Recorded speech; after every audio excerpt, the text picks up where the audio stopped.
Where the hell's he at? Where's he at? Zandy's gonna kill me. Kasai. Okay, good you're here. Justice Payne. Wife beater. Zandig. Yeah, good. Zandig, yes. Ooh.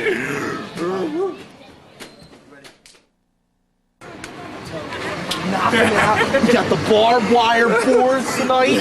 Barbed wire bats. We're gonna kill him, cuz the boss is gonna be so proud. I love it. CZW Japan. We are gonna kill him. I love it. Can't wait. You ready, Kasai? You ready, Kasai? You crazy monkey? Don't worry, I got some bananas for you. Don't worry about it. Hey, look, it's the Hitman. Hey, what the hell is this over here? Commentators get limos. What do we get? No Trent, come on. Come on. That's good. Kasai, this is American living right here. Got the casino. Hey, open up the door for us, jabroni. Hey. Some assistance for our Japanese friend here, please.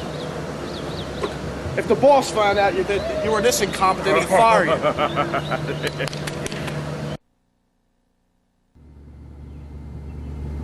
CZW's Hitman here, and you are in my limousine sitting with the #1 junior heavyweight in the world today, Trent Acid, and the crazy monkey, Jun Kasai, who just 7 days ago, you, my friend, dismantled Wife Beater. What about your big match tonight with Justice Payne and Wife Beater? Tell the fans exactly what the Hate Club you have in store for the Hate Club. おい、何やってるかお前わかんねえよ。何言ってるか英語でよお前。早く試合始めてくれよお前。 Superstar, I have no idea what he said. Maybe you could translate for me. Let me know what's going on here. Well, Hitman, since I am an expert in foreign languages, after all, I am an international superstar. I mean, I've taken over Japan, I've taken over here. I mean, but basically what he said was that he enjoys very much the company of American women with big breasts. Well, you heard from the Superstar. I mean, come on, Hitman. What about the American women? You come over here, you may be chicky, boom, boom, a couple gringo. 当たり前だよお前。お前何言ってるかわかんねえよほら。説明してくれよお前。本当にお前。See, you don't say. Superstar, what did he say? Well, actually, what he said was that maybe Hitman maybe need a shower. That wasn't good. I take care of you. Look, I give him bananas. Hey. I take you I around. would make this stuff I take up, you to Hitman. the suites. I would never make this stuff up. I wouldn't make this stuff up. I love the Hitman. You are my boy. I mean, I can't control what he says. I mean, maybe you do need a shower. Personally, Superstar, I gotta ask you this, and I don't know how you deal with it, but I am so sick and tired of hearing about who is the #1 junior heavyweight in the world today. Is it Rick Blade? Is it Reckless Youth? Is it Trent Acid? Please. How many times do you have to beat Rick Blade, and how many times do you have to beat Reckless Youth until you are declared #1? Exactly. In the world. That's what I'm saying. I mean, I don't need some measly tournament to put me over as the best junior heavyweight in the world or on the East Coast or wherever it is. You know, I don't have to do these big flips off roofs to prove that I'm the best junior heavyweight. You watch me every month. I dismantle and defeat every single person they put in my way. I have been undefeated in singles competition since Zandig has taken me under his wing. And I must say, I like it. Now, if you don't mind, me and Kasai have a little bit of business to take. Well, I have one more question. What about your former tag team partner, Johnny Kashmere, the crybaby whiner? He's been telling everyone you're ducking him, the Towel Boy, the Z-Bar. You're putting up all these other fighters up against him before you step in the ring with him. What do you got to say to Johnny Kashmere? All right, let me tell you something about Johnny Kashmere. I'm sick and tired of hearing him cry and moan that he's not getting a fair shake. All right? Trent Acid does not have to wrestle Johnny Kashmere because then that would be like Trent Acid going down to the bottom. In reality, Trent Acid doesn't even know what the bottom is. Johnny Kashmere has to work his way up to me if he thinks he's going to get me in the ring. Now, if you don't mind, me and Kasai must be excused to get our big game plan on the Hate Club. Please. Driver, pull over here.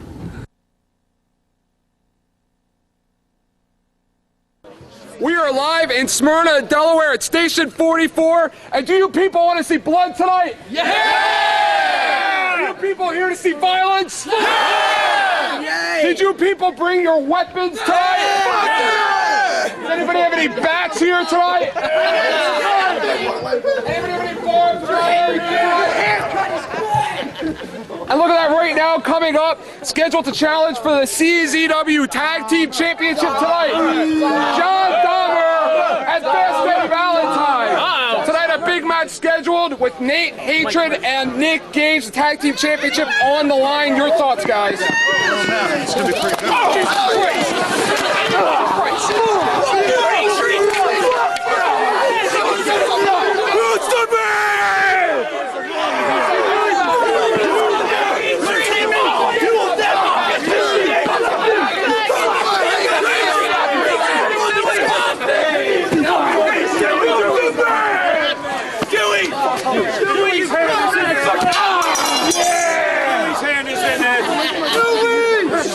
Behind this. My belts.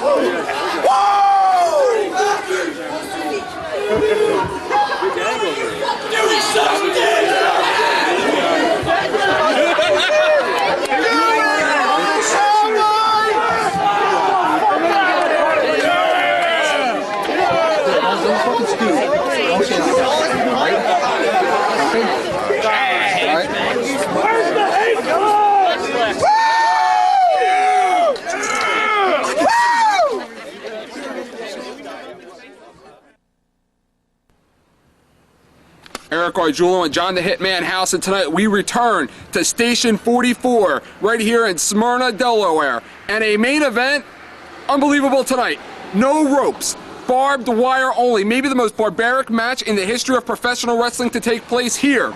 The Iron Man Championship held above the ring. The only way to get to that belt with a barbed wire ladder. Two men, the champion Lobo, the challenger Madman Pondo. Madman Pondo lives for these type of matches. Lobo, the Iron Man champion, has gotten soft. He's resorted to more wrestling type matches. I'm predicting tonight the man who spills the most blood of his opponent will walk out of here with the Iron Man title. And the fans in Smyrna tonight supply the weapons. A grudge match, retribution for what happened just 7 days ago in Sewell. Hate Club members, Justice Payne and the wife beater, who we have not seen yet this evening, are scheduled to take on the team of the Big Deals. Jun Kasai from Big Japan, along with the returning Sick Nick Mondo. And it was the first time I ever seen the wife beater stretchered out of an arena in his whole entire career. What's going to happen tonight? I haven't seen him. Is he even here? I have not seen the wife beater. Zandig is over in the United Kingdom. Who knows? We will find out later this evening. Also, who is the best junior heavyweight in the company? Who's the best junior heavyweight in the world? Trent Acid, Reckless Youth, and Rick Blade all in one ring here tonight. I am so sick of month after month having to hear who is the #1 junior heavyweight in the world today. How many times does superstar Trent Acid have to defeat Reckless Youth and Rick Blade before he finally is considered and declared by all the #1 junior heavyweight in the world? And as a result of what happened just 7 days ago in Sewell, New Jersey, John Dahmer and Fast Eddie Valentine get the opportunity of a lifetime tonight. They will challenge the tag team champions of the world, Nate Hatred and Hardcore Nick Gage. Dahmer and Valentine earned this title shot, and it was me, when they were nobody, when they were at the bottom, who predicted that they will be the tag team champions. My opinion, it happens tonight. All this and much more here at the Station 44 in Smyrna, Delaware. Eric Arjulo and John the Hitman House, and we are back here at a sold-out Smyrna, Delaware Station 44. And Hitman, what a war we saw last time. Surprises from Tommy Dreamer to barbed wire, and one of the most violent matches ever in the history of this company. And tonight, that could be topped. No rope, barbed wire. And I think the champion Lobo has gotten soft. Madman Pondo lives for these type matches. And I gotta go with a prediction as usual. New champion tonight. New champion, here is your prediction. This is professional wrestling entertainment. And everyone in the back is trained athletes. Even the bar? Or excuse me, Z-bar. course, Dennis Shock in the ring right now. And Hitman, I have yet to see the wife beater this evening. I didn't see him when I pulled up. I didn't see him in the locker room. I tried getting in the Heat Club locker room, and I was still unable to penetrate the door. Justice Payne, very secretive tonight. Max Smack, I've seen that, but no wife beater. I haven't seen the white beater since he was carried out of Champs Arena 7 days ago, and he's my friend. What? All weapons will be confiscated. Also tonight, in a battle of who's the best junior heavyweight. Who is it, Hitman? I don't know about you, Gargiulo, but I am sick and tired of hearing about who is the best junior heavyweight in the world. Is it Reckless Youth? Is it Rick Blade? Hell no! How many times does Trent Acid have to beat both of those men in the middle of the ring before he's declared number one? A no-rope barbed wire match for the CZW Iron Man title. It will be Lobo defending that title against Van Pond. Hitman, we'll talk about this one a little bit more as it comes up. But as you know, last week, 7 days ago in Sewell, Lobo booked that match out of his own pocket. He paid the airfare. He brought the match here tonight to Smyrna. He may have paid for his own funeral. Maybe the champion is feeling a little bit guilty because he has not earned that paycheck of an Iron Man champion. When was the last time he fought an Iron Man match? A real fist fight, barbed wire. He's been taking it to wrestling skills. And what the hell is Justice Payne doing out here?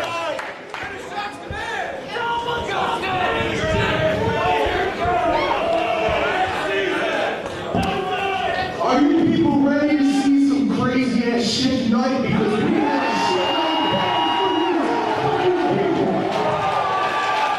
The best thing I heard him said in months. I can make 2 promises to start off this show.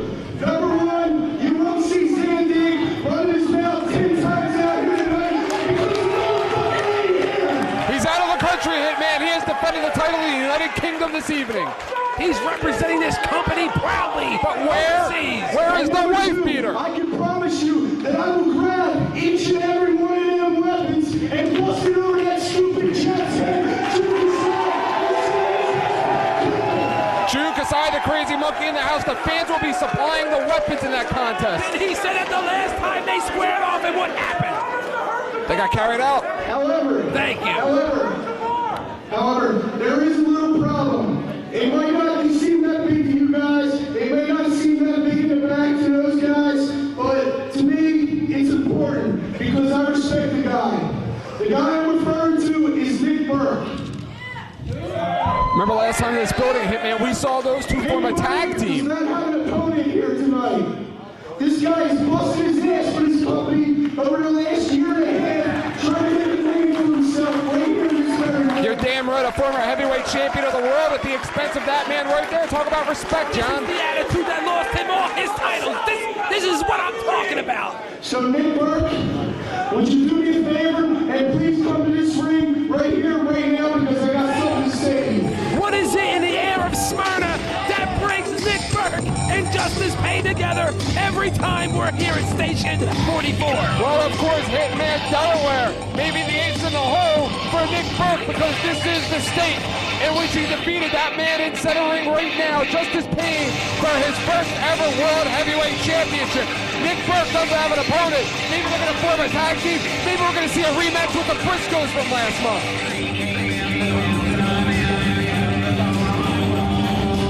There he is, Texas finest Nick Burke, making his way to the World ring. Heavyweight Champion, I might add. I just said that about 3 times. You're so excited tonight. Calm down. So it's true, you don't have an opponent tonight. Right. Danny must have just forgot to book an opponent, right? Yeah, I'm sure real convenient. Believe me, you're a hell of an athlete, and if I have a match tonight, I would wrestle, and you know that because you're a great fucking athlete. I'd love to see that happen again. However, he does. Back to Zandig. Zandig's not here tonight. Thank God. The wheels are. Z-Bar is in the house. Oh, for Christ's sake. Did they charge him to get in here? It's Brittany, not Zimar. Brittany. It's stupid. Talk about a guy who's gotten lucky in Delaware. Z-Bar pinned Johnny Casimir last time out. Well, I think you made it pretty evident who the fans want me to fight tonight. I guess it's going to be fans' choice. Kick the shit out of the bar. I would love to see that here tonight, Hitman. You know what, Marjulo? I have to agree with you. I want to see Zimar get his ass kicked. How is he going to get out of this one? Zandig is not in the building. He's not even in the country, Hitman. Trent Acid busy preparing for his big matchup. And look at Z-Bar showing the gun, cocky, arrogant, that son of a gun, whatever you want to call him. He looks ready to wrestle. Do you think the boss cares about Zimar? I don't think so. Do you think Z-Bar has a shot in hell against Nick Burke? I hope Nick Burke kills Zimar tonight. Look at that. It looks like his makeup's running. Oh, I think he's Trent Acid now. Well, that's not a bad thing. He admires the greatest junior heavyweight ever. He admires the heavyweight champion of the world. Look at the way he's dressed, his mannerisms, his actions. Unfortunately, he doesn't have close to the talent of the heavyweight champion. Did you see when the boss punched him in the face? I saw it.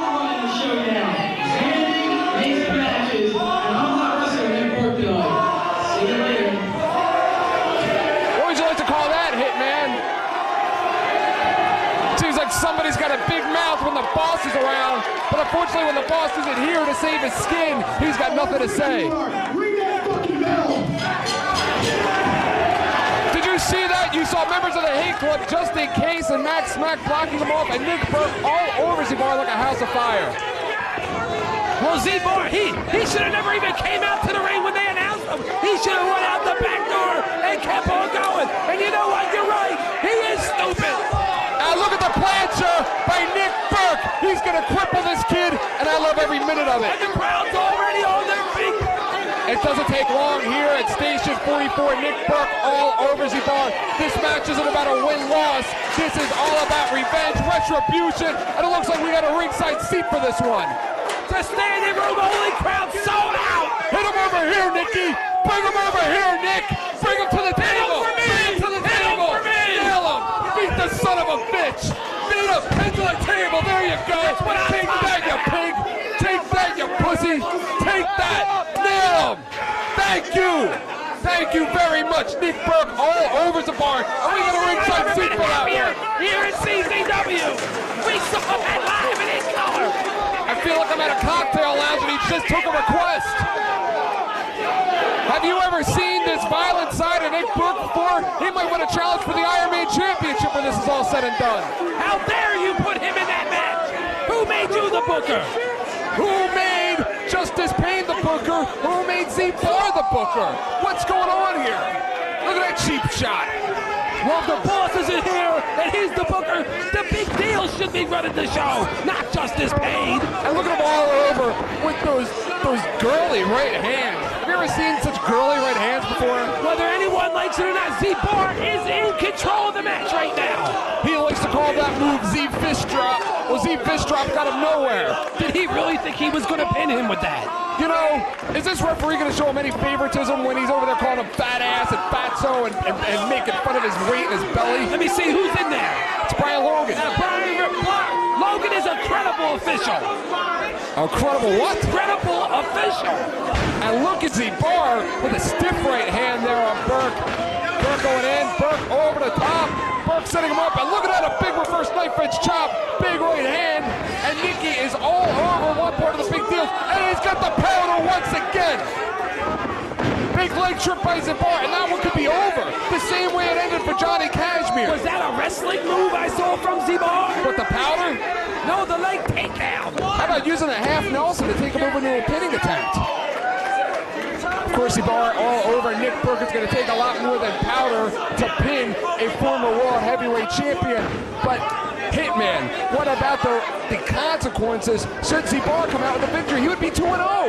And if Z-Bar comes out with a victory to you tonight, that means grab his elbow pad. Look for a big clothesline. Z-Bar with a big right hand that misses. And he likes to call that the percolator. Maybe Z-Bar will look better after that facelift. I gotta agree with you there. Nick Burke, look at the intensity that Nick Burke is showing tonight. But the crowd here at Station 44 is fired up, Gargiulo. Remember, Z-Bar was part of that loss to Tajiri. Look at that moonsault off the second rope. The loss to Tajiri by Nick Burke. Z-Bar was a part of that. The boss was a part of that, but the boss isn't here tonight, so Burke is going to take it all out on Z-Bar. Look at him stepping on the hair. I think Burke being screwed out of the belts actually pissed this guy off. And look at that. You think that's brains, or you think that's stupidity? I would have just taken the pin and lived to see another day. But you're right. Z-Bar is stupid. He's a dummy. And one has to wonder, when a member of the big deals is in the ring, Hitman, how far are the others behind him? And look at that, a low blow by the little girl in there. How does Z-Bar do He's that? signaling for the mother effing bomb. Is he out of his mind? And Nick Burke on his feet. He doesn't have the strength to get him up for that. Nick Burke, it looks like it's going to be the Burke driver, Hitman. And if he nails this one, and look at Logan placing the chair. The Burke driver it is. And a victory for Nicky. I like it, Gargiulo. I like it. You know something, Hitman? I'll turn a blind eye to that official tonight, because that was one hell of a move by Brian Logan and Nick Burke. There you go, call him badass now, huh? I think Nick Burke not only made me happy, he made everyone in the locker room happy tonight. And I'm sure everyone at Station 44, the capacity crowd, is just as happy as they are. And of course, now that Z-Bar is down, John, now that there's one big deal down, there's one more to go to get that heavyweight championship back, and that is the boss, Zandig.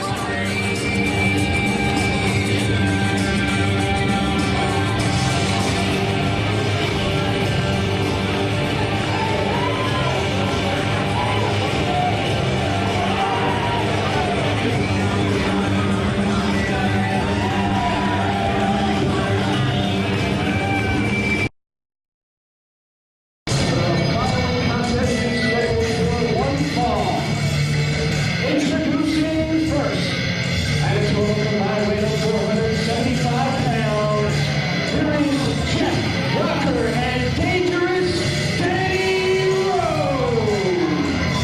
I don't know about you, Gargiulo, but I see a tremendous physical ring presence with Doomsday Danny Rose.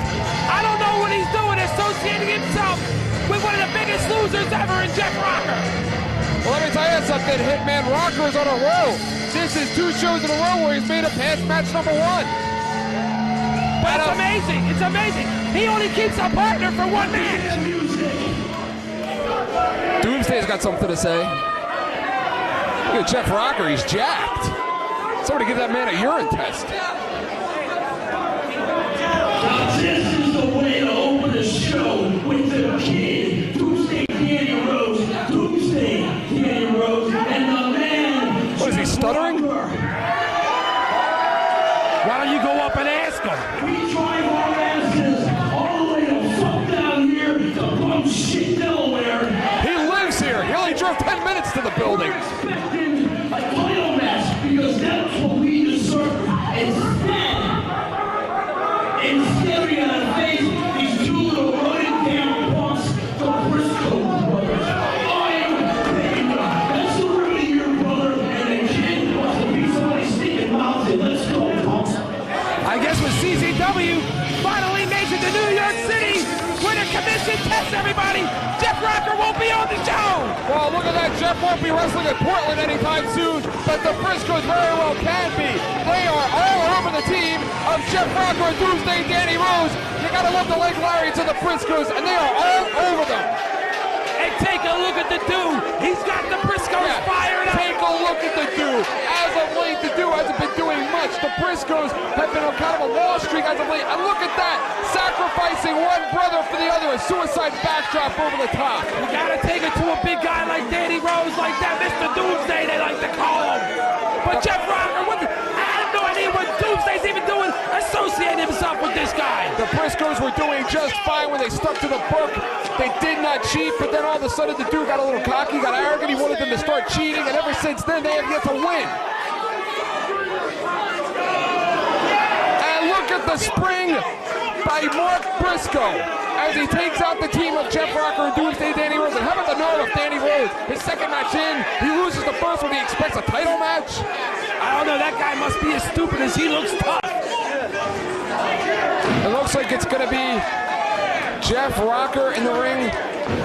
This time our vantage point a little distorted. I'm sure that's not the first time we'll be saying that tonight. You know, I spoke with the Briscoe brothers. I asked them, where do they think they're at now that Dewey manages the tag team champions? What did they say? They were not happy at all. They just walked away shaking their head saying, that man made us a lot of promises. I gotta tell you something, Hitman. I heard a lot of arguing coming out of the Dew's locker room between the Briscoes and Dewey tonight, and I heard a lot more arguing when we left Sewell last Saturday. I think they took separate cars home. Look at the guillotine leg drop there by Jay Briscoe. Jay Briscoe and his brother Mark out of Laurel High School in Delaware. Both outstanding football players. Jay, a linebacker and fullback, Mark, also a linebacker and tight end.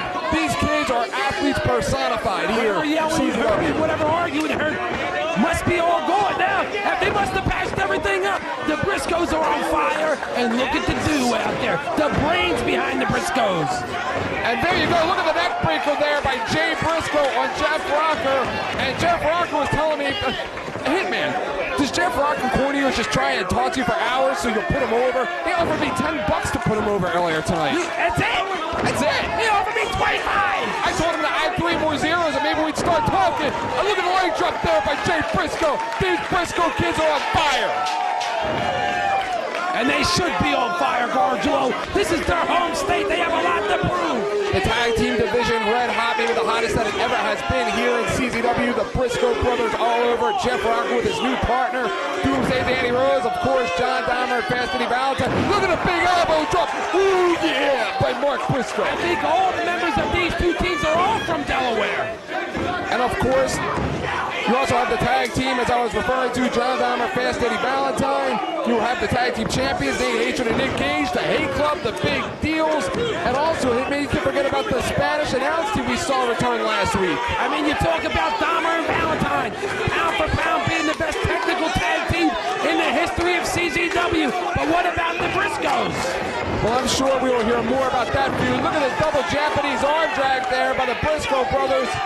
Look at double reverse knife edges. Have you ever seen a more cohesive tag team unit here in CZW? I don't know, but I love those double chops on Jeff Rocker. I hate Jeff Rocker. He's very annoying. I don't really think anybody likes Jeff Rocker. I saw Jeff Rocker, he was trying to make friends with the ticket lady even earlier tonight, and she even snubbed him. I mean, I wonder who his friends are. He probably just seemed hard. Doomsday Danny Rose. And of course, Jay Briscoe all over Jeff Rocker. Jeff Rocker finally reversing things. Jeff rolling him up into that Boston Crab that he is famous for here. And look at this. They may break the kid's back with that elbow drop. The Briscoes got to keep Rocker in there. The tag was never made. Look at Hartog. If he was doing his job, he would have picked up on that. It was just 7 days ago in which Doomsday Danny Rose made his debut in a 3-way. Oh, look at Hartog there. Hartog's welcoming this kid to CZW. There you go. Hartog better be careful. Doomsday is much bigger than he is. And not in his stomach. Look at Danny Rose, how he gets that extra oof in there when he went down to one knee for the extra power coming from the thighs and the hip area as he swung into the ropes. It looks to be Jay Briscoe. Raw power is what it's called. Go for the big clothesline there. Jay ducks twice. Jay again. And look at the big high knee there by Doomsday Danny Rose. Oh, look at him. He's doing a strut now. What do you think's going through the head of Jay Briscoe right now? Jay Briscoe right now has to be thinking that he's got to make the tag to his partner, Mark. Get in there, get the fresh man in there right now. What are you looking at me for? How can you answer that question? You've never been in the ring before like me. Oh, I have been in the ring before.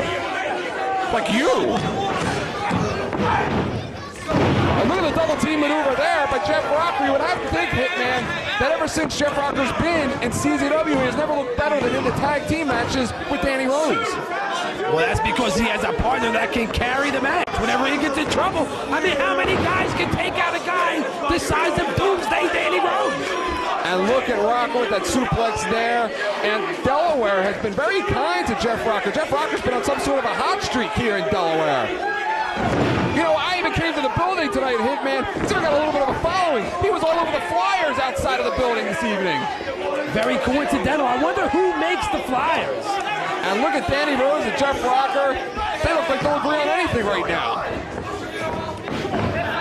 Although I do believe in my heart that Jeff Rocker is the biggest loser ever here at CZW. He has been on a winning streak. And look at the double face buster there by Rocker and Doomsday Danny Rose. Doomsday Danny Rose, a veteran of the independents, been around for a long, long time, clamoring for a shot here at CZW. They throw him right into the mix, taking the place of Jeff Rocker's former partner, a friend of yours who we're not allowed to mention right now or else we'll get in a lot of trouble. I read that memo. And of course, last week they debuted in the Top Contenders match, Big Leg Lariat there by Danny Rose. They came up on the short end of the stick, and now Danny Rose comes out here talking about he wants title matches. Hey man, have you ever heard of somebody coming in on their second day on the job and expected to be taken to the top? I would have to question the smarts of Danny Rose. He may be a big, tough guy, but usually big, tough, strong guys aren't very smart, Gargiulo. Like our boss. Wait, that's our boss we're talking about. And look at Danny Rose there with the double reverse knife edge chops. He's chopping him up. You ever been chopped like that? As a matter of fact, I have. And it sucks. Look at the big drop kick there by Jay Briscoe. Jay Briscoe's got to sink down deep. And look at Jay Briscoe, instead of making the tag, big signaling for the end, and anything happens in the... He had an opportunity. He has another one. Just reach your arm out. And Jeff Rocker, again, looking absolutely jacked tonight. Looks like he was going to go for some form of a fisherman suplex there, decides to take him over. Jeff Rocker gets bigger and bigger every time I see him. You know, that's genetically impossible, Hitman, because we see him every week. Look at that, almost like a snap suplex there, holding on, setting him up for the big fisherman. 4 suplexes later, this has got to be it. And a big kick out there by Jay Briscoe. That's the heart of these kids. These kids have a lot of heart. They have a lot of heart, and since they've acquired the new, they've been on one hell of a winning streak. What? They've lost the last 3 matches, all at the expense of the do. Jay Briscoe, oh, Jeff Rocker sinks in with the big belly-to-belly suplex. What are you yelling at?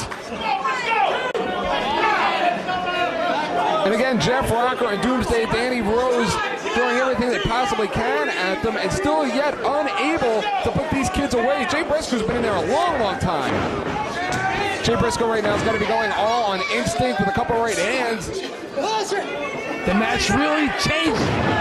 The match really turned around when Hartcock did not see Rocker and Doomsday make that tag earlier. They never even made a tag and they switched hands. The Briscoes had them right where they wanted them. Jay Briscoe taking a page out of Doomsday Danny Rose's book with almost a form of the Doomsday device. Looks like he may have been watching his Doomsday Danny Rose videos. Ooh, big right hand by Rocker. That his hand doesn't hurt. Jeff Rocker now using the ropes for leverage here. And Jeff drops him right on the back of his head, and that one could be it. Jeff Rocker with the cover there. Hartog in position to count the 2. And Hitman, I'll agree with you there. They're counting a little slow. Finally, months and months, you agree with me. It's all about positioning, my Do friend. you agree something has to be done about referee Rob Hartog? Absolutely not. It's a senior official, and a big clothesline off the top. Mark Briscoe, a fresh man in there, more fresh than the other 2. Mark Briscoe shooting. Danny Rose into ropes. Big elbow. Be getting Rocker out of the ring right now. Ceiling for a big lariat there. Who's the legal man? Jeff Rocker catches him in a full Nelson. And look at Dewey using the chair. And again, that gets foiled. Jeff Rocker holds on to the full Nelson right now for Doomsday Danny Rose. He's crossing his heart, and he hopes to die, and you just nailed Jeff Rocker. Was that on purpose? And Jay Briscoe going up top. Jay Briscoe dives off the top. This has got to be it. Big 3 count, and the Briscoes win this one. And where does this put them in contention against the Dudes Tag Team Champions, Nick Gage and Nate Hatred?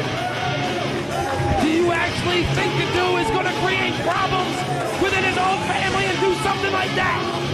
I think the dude has created a lot of problems.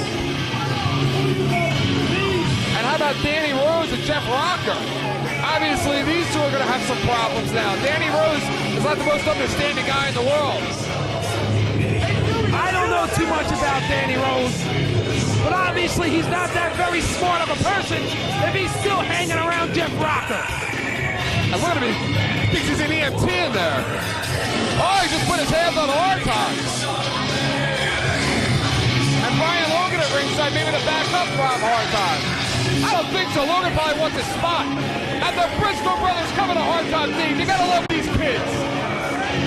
Athletes personified, two standouts. And look at him shaking hands with Rob Hard Time. You know that's gonna piss Dewey off. Dewey hates Rob Hard Time. After all the duets, run for the Briscoes. Dewey hates Rob Hard Time. You know the history between those two.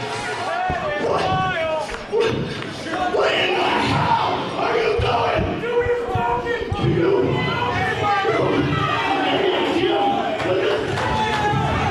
Yes, Dewey, yes!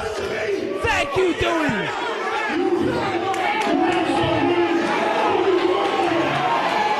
And Hard Time, retribution will be had. Did you see Mark and Jay? The Briscoes like that! They like it! Mark and Jay are laughing. You have to think, as two standout athletes, since junior high school, they have had all kinds of hangers-on in their athletic careers, and Dewey is just another one of them. Can they see through that like you and I can? They've had people, agents, offering them cars, money, and jewelry ever since they suited up football games in junior high school, and the Dew is no different. Very ungrateful the Briscoe brothers are. Give me a break. Dewey Donovan brought the tag team belts to the family.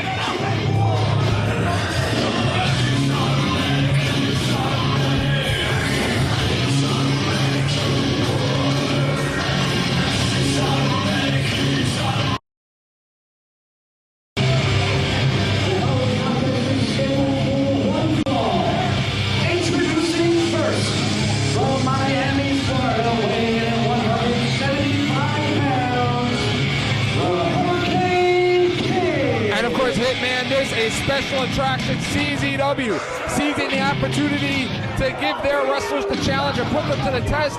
Flying in this kid, the Hurricane Kid from Miami, Florida, scheduled to take on Ruckus and Hitman.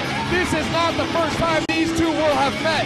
They have feuded all over the East Coast and all the major independent organizations, but never here to the big-time CZW.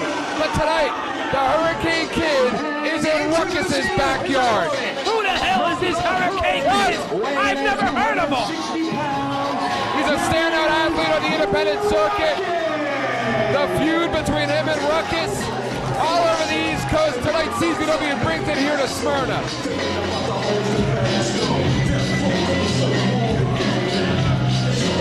Of course, Ruckus still in a foul mood as of what happened just 7 days ago in Sewell when Z-Bar cost him his matchup with Trent Acid. He was ready to pin Trent Acid. He went up top for that 450, and it was Z-Bar getting involved and costing him the match. Oh, come on. Who won the match, Gargiulo? It was Trent Acid. All right, then. Thank you. Talk about Ruckus. You're talking like he should have won that match. And of course, we talk about who the best junior heavyweight in the company is. You would have to think these two, the winner of this matchup, he would have to be considered in that echelon of junior heavyweights. Look at Ruckus, the agility on his feet. Would Ruckus be maybe in the category of a super heavyweight? A junior super heavyweight, maybe? He's built like a super, but he wrestles like a junior. He's the lightest big man I've ever seen. And Ruckus going from town to town, and look at him. Taking the Hurricane Kid again, two of them, no strangers to each other. Ruckus is about 3 times the size of this kid. Ruckus, of course, driving the Hurricane Kid down to the canvas. Very good point you make, Hitman. The weight advantage here obviously going to the bigger Ruckus. Normally we would say that the Hurricane Kid would have to tire Ruckus out, but he never gets tired. Amazing. Look at that agility. Ruckus lands on his feet, something, and look at that. I thought Hurricane Kid was going to go for his patented kamikaze. I think he was going to go for maybe a version of the stroke there. Lands on his feet. Hurricane Kid to the ropes. Hurricane Kid standing on his feet. Look at this, Hitman. He is all on Ruckus. Go for another hip toss. Laying on his feet once again. It seems like each man has a counter for the other's counter. Another goal behind, and a German. Too much power there. Nip up by Ruckus. Clothesline attempt by the Hurricane Kid. And a big right hand by Ruckus and another. Says it was to the ropes. This has got to be the patented handspring with a flip. Elbow by Ruckus. It's all over for the Hurricane Kid. Ruckus looked like he was going to go for a version of the leaping famouser. Hurricane Kid setting Ruckus in. Ruckus with a reversal. Ruckus again, total world head scissors there by the Hurricane Kid. Setting Ruckus outside of the ring. There goes the Hurricane Kid upstairs. Did it take this kid long to go up top? It looked like... And he went for a Hurricanrana. And from our vantage point, Hitman, all we saw was feet go up in the air. It looks like he may have nailed it at the last second. Looked like Ruckus turned that into a powerbomb. Did you hear the head hit the concrete? Well, Hitman, from our vantage point, I don't know if it was a head, if it was a back, if it was a neck, if it was an arm, an elbow, a shoulder. But the Hurricane Kid, look at him. The first man back to his feet. What a debut here at CZW.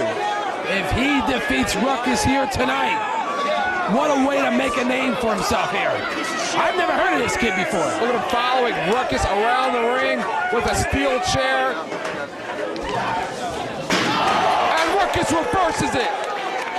That's what I'm talking about, Hitman. This isn't just about competition. These two kids don't like each other. The Hurricane Kid, he just took 2 big blows to the head. 3! That's 3! Ruckus winds up and nails the Hurricane Kid. Ruckus, as I said, Hitman, he's in a foul mood tonight. And Ruckus looking for a little fan participation in this one. They know I'm here. Ruckus going from coast to coast. He likes to call that the badass. And a badass from the badass. How much more can the Hurricane Kid take? And Ruckus puts his body on the line with virtually every move. Say what you want about Ruckus, but he's no joke, Gargiulo. He handles his business. You don't hear me laughing.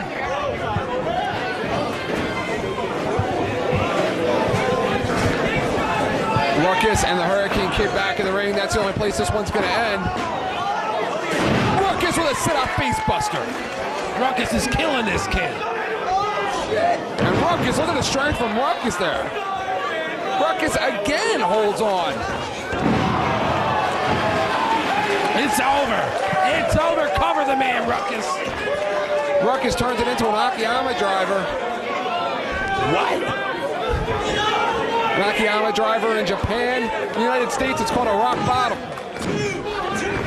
Big kick out by the Hurricane Kid. I can't believe he just kicked out of that. And Ruckus knows the history between these two. He knows it's going to take more than that. Maybe going for the patent at 450. Going for a swanton bomb and a miss. This is the kid's opportunity now to turn the match around. Maybe going for a springboard clothesline. Springboard into the Hurricanrana. He's going to sprung himself halfway across the ring. Hurricane Kid very cocky. Big clothesline. If the Hurricane Kid would have grabbed the belt while he was up there, would he be the Iron Man champion? Arabian moonsault. Kick out by Ruckus. It's going to take more than that to beat this kid. Of course, Smyrna was the town in which we saw Ruckus debut, Hitman. Amazing. Ruckus is going to kill this kid tonight. I would just quit. Well, it seems like the person that you thought was going to be the murderer may have just gotten murdered. Looks like he's going to set him up for an Azae moonsault, possibly. A tumbleweed. The Azae tumbleweed by the Hurricane Kid. And what an impressive debut. This kid has a lot of heart. I don't know if it's heart or if it's stupidity. Are you impressed? He's getting killed out there. Of course I'm impressed. He's still on his feet. Killed? He's still on his feet. Ruckus back to his feet as well. Looks like they're going to clear a section or two. Oh, good. They're coming over this way.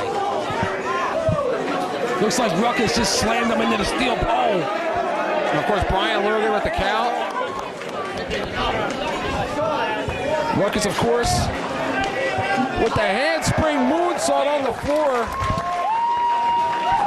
He likes to call it sweet. Indeed he does.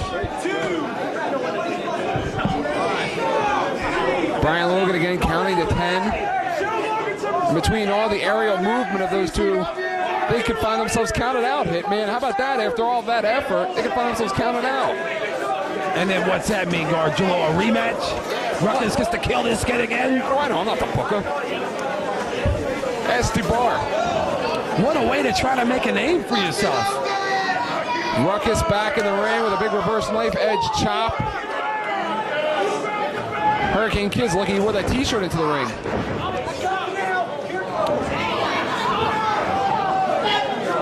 And Ruckus over with a twist and yet another face buster. This kid's nose is going to be broken before all is said and done. It's got to be over. He would just roll over and make the cover.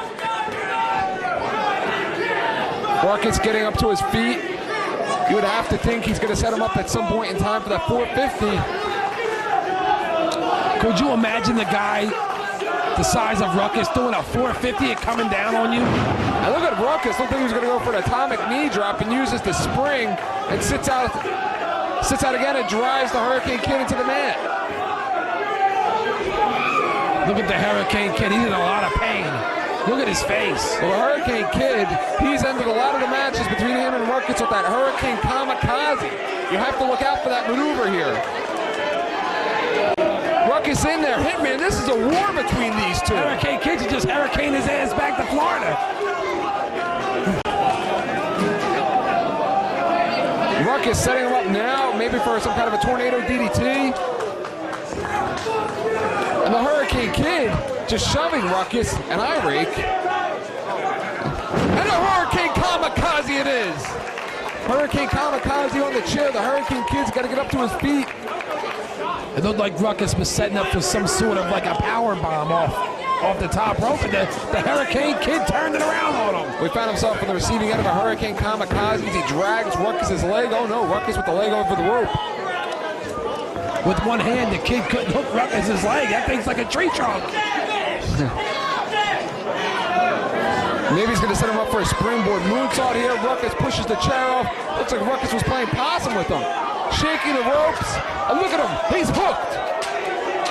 What's Ruckus going to do with that chair? He is hooked. And Ruckus nails him.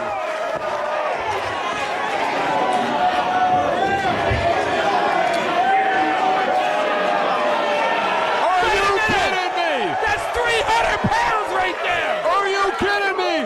The man Ruckus Eater. A man Ruckus Eater by Ruckus, and that one's got to be it. I can't believe a guy the size of Ruckus just slingshotted himself across 20 feet across the ring. He is the whole effing show, Hitman.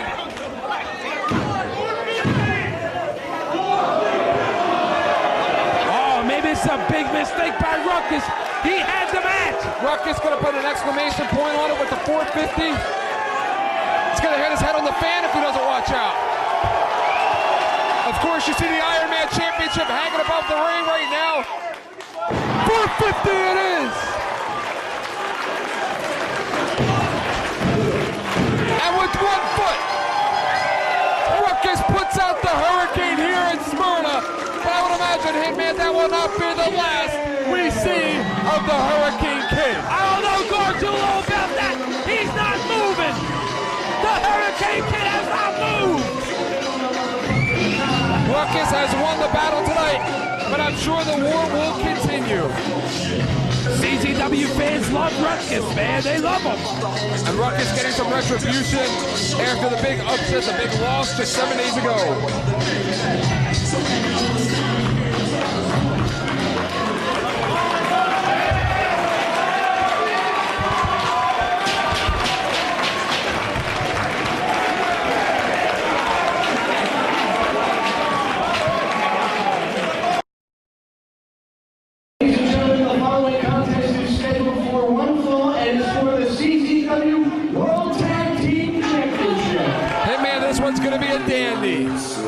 This is the match I've been waiting for. for Gargiulo. Let me give you a little background, Hitman. Earlier tonight, I tried to conduct an interview with John Dahmer and Fast Eddie Valentine as they were coming to the building. And at that time, they were jumped. They were jumped by Nate Hatred and Nick Gage. As they were jumping, Dahmer and his partner Valentine, they seemed to work over the already injured shoulder of Dahmer. Dahmer's shoulder was black and blue, puffed up like a bowling ball. He was holding it. That was the last I saw of Dahmer. So you want to talk about a tag team that has worked for everything, and they are going into the match tonight at a disadvantage. Half a body short in John Dahmer. Well, it seems to me like the Do and the new tag team champs came into Delaware with a plan, and plan A has already been executed.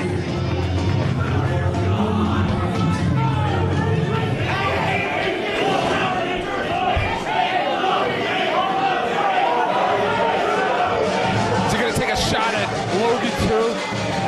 What a chicken. Of course, we await the arrival of the challengers. At a total combined weight of 455 pounds, the team of Fast, Eddie Valentine, and John Dahmer! Old school John Dahmer and Fast Eddie Valentine. John Dahmer, a veteran here in CZW, one half of the inaugural CZW Tag Team Champions with Jose Rivera Jr. And of course, 7 days ago, they won that three-way dance over the Briscoes and Danny Rose and Jeff Rocker to earn this shot. They have been battling for months. We saw them leave the ring last month of it. And you know, Gargiulo, Dahmer, and Valentine are my favorite tag team, and I predicted that one day they'll be tag team champions, but I don't think it's going to happen here tonight. First and foremost, it seems that Big Mac Slim has got a case of BD. And what we're going to do tonight is run a clip on tag team wrestling. I know the secrets for you to get your ass beat. I know the secrets for you to get your ass beat. And I know you've been running your mouth about how you're the great manager. But you know what, Dilly? What I know is this. When you get behind your tag teams, you really get behind your tag team. What do you think he's referring to, Hitman? Gotta give Dewey some KY. Maybe he's referring to the term do the do. How this clip begin. Anytime, what a clash of styles, Hitman. Anytime Dahmer and Valentine are in the ring, you see that classic old school wrestling, working over the one body part, wearing you down, and finally nailing you with either a pump handle erosion, a palm strike, some kind of a suplex. But then you have the violence of Nate Hatred, the power of Nate Hatred, along with the violence of Nick Gage, and again, his power and wrestling background. A clash of worlds here tonight in Smyrna. The old school team has got to keep this a wrestling match. However, they've already made a big mistake tonight by letting John Dahmer and his injured shoulder start off the match. Well, again, if there's anybody that knows how to beat Nick Gage and Nate Hatred, it is Max Smack, as he has led his members of the Hate Club, Justice Pain and the Wife Beater, over many victories through the hands of Nick Gage and Nate Hatred. Now, if this match spills out onto the floor, it goes in the champion's favor. They're more hardcore. And Dahmer may take his own shoulder out by those clotheslines. Big side suplex there by Dahmer. That's what I was talking about, Gargiulo. If they keep this a wrestling match, we may very well have new champions tonight. Look at Nick Gage going for the roaring elbow. He misses. Fast Eddie Valentine going for the Yakuza kick. John Dahmer putting the exclamation point on it with a German suplex. And look at John Dahmer already feeling the effects of this sore shoulder. Big mistake letting him start the match. You would have to think BD right now in total control. You would have to think all the months in the gym, all of the injuries, all the sweat, it all comes down here tonight to one match for the titles for the team of Valentine and Dahmer. Look how smart the Do is. He gets his champions outside the ring to regroup and plan out a new game plan. What do you think the Briscoes are thinking right now watching this? What do you think they're rooting for? I got news for you, Gargiulo. I don't think the Do even cares about the Briscoe brothers. And Nate Hatred and Fast Eddie Valentine squaring off for the first time in this matchup. Nate Hatred with a big boot to the midsection. Look at those right hands all over Fast Eddie. Look at him, he's chopping him up. He's softening Valentine up in the corner. That's exactly what he should be doing right now. Big Irish whip and another. Look at Hatred. He has that like insane physical presence in the ring. Nate Hatred is an absolute maniac. There's almost a total wall face buster there by Nate Hatred. Nate Hatred in an interview that was conducted last week at Tool, he didn't even care about the belt. He just wanted to hurt people. This guy's crazy, Gargiulo. I just conducted an interview with him about a half an hour ago. I never want to do it again. Big bulldog attempt there. And he connects Nate Hatred in control over the challenger, Fast Eddie Valentine. Nate Hatred, Smyrna, Delaware, not too kind to that man, as Smyrna, Delaware was the town in which he lost his Iron Man championship to the wife beater. If I was to do, you know what I would do? What's that? I would take it to the outside. We're going to put Dahmer and Valentine in the element of Hatred and Nick Gage. Take it outside the ring. A big power slam and a quick tag out, and Nick Gage in there like a house of fire. Nick Gage, a former Iron Man champion. Maybe he looks above the ring and sees that Iron Man title hanging down. Maybe it inspires him. Look at Dahmer, obviously in a lot of pain. You would have to think Fast Eddie Valentine is going to try and see. He's going to try and go as long as he can without making that tag. Fast Eddie going for a hip toss. And a miss by Gage. Suplex and a block. Suplex, Eddie lands at his feet. Going for a cradle roll-up. Look at Nick Gage, he's playing with him. To the knee. Are you kidding me? Are you kidding me? And look at the intensity. Look at the intensity on the face of the tag team champion. Now both Dahmer and Valentine are seriously hurt. The champions have them right where they want them. Look at Max Smack on the outside. He don't know what to think right now. And look at the intensity once again on the face of Nick Gage. He is in a zone right now. Look at Fast Eddie Valentine. I have never seen Dahmer and Valentine be dominated like they're being dominated in this match here tonight. I would have to agree with you there. Nate Hatred with a blatant choke right now. He doesn't care. And of course, Hitman, you have to remember that for Hatred and Gage, they don't have to pin anybody. They don't have to make anybody submit. All they got to do is come out of this match without being pinned or giving up. Countouts, disqualifications, they don't care. It doesn't matter to them. They just want to hurt somebody. But Dahmer and Valentine, they have to pin these two beasts or make them give up. And I would think the latter is not going to happen. Look at Hatred just choking Valentine on the mat. Dahmer hunched over the ropes. Even if Valentine makes the tag, how much can Dahmer do with one arm? One shoulder. That shoulder may be dislocated. And he wasn't doing himself any favors by throwing clotheslines in there earlier. Look at Nick Gage hitting the ropes for leverage.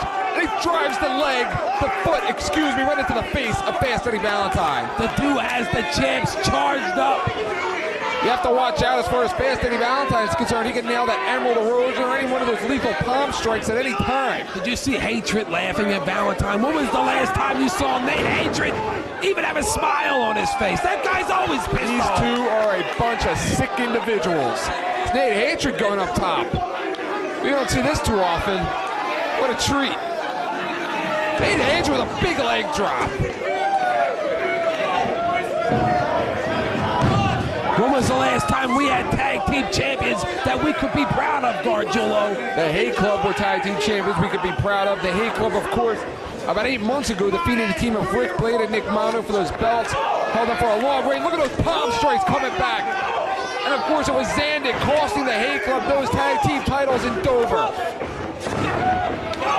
And another palm strike by Fast Eddie Valentine. And of course, the Hate Club again had an opportunity last week in Sewell. After 5 minutes, all of a sudden, the Booker man decided to make it 4-on-2. It's 6-on-2. They didn't have a chance. Gargiulo, this has turned out to be a handicap match. And look at Nick Gage just pushing Fast Eddie Valentine right off the top rope into the crowd of people. What a shame for Dahmer and Valentine. They've worked so hard and come so far so fast. Only for maybe perhaps tonight all to come to an end. And Dahmer can't stand it anymore. setting him up like a cat. All over his prey. Look, even the dude wants to get in there. Look at Dahmer. Getting in position, maybe to nail him with that pump handle erosion.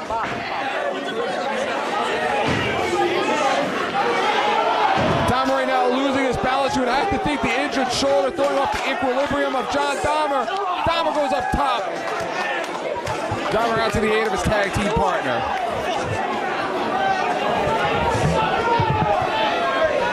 Hey man, you would have to think that the team of Nick Gage and Nate Hatred have taken BD completely out of their game plan.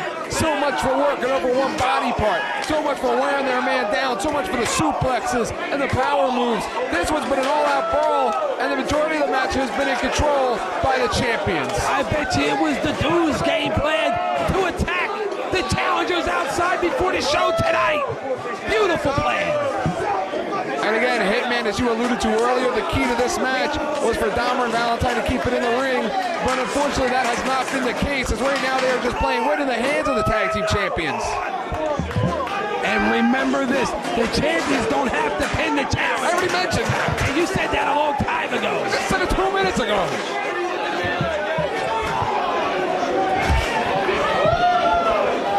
I bet you, look, there's the Briscoes. Briscoe brothers at ringside.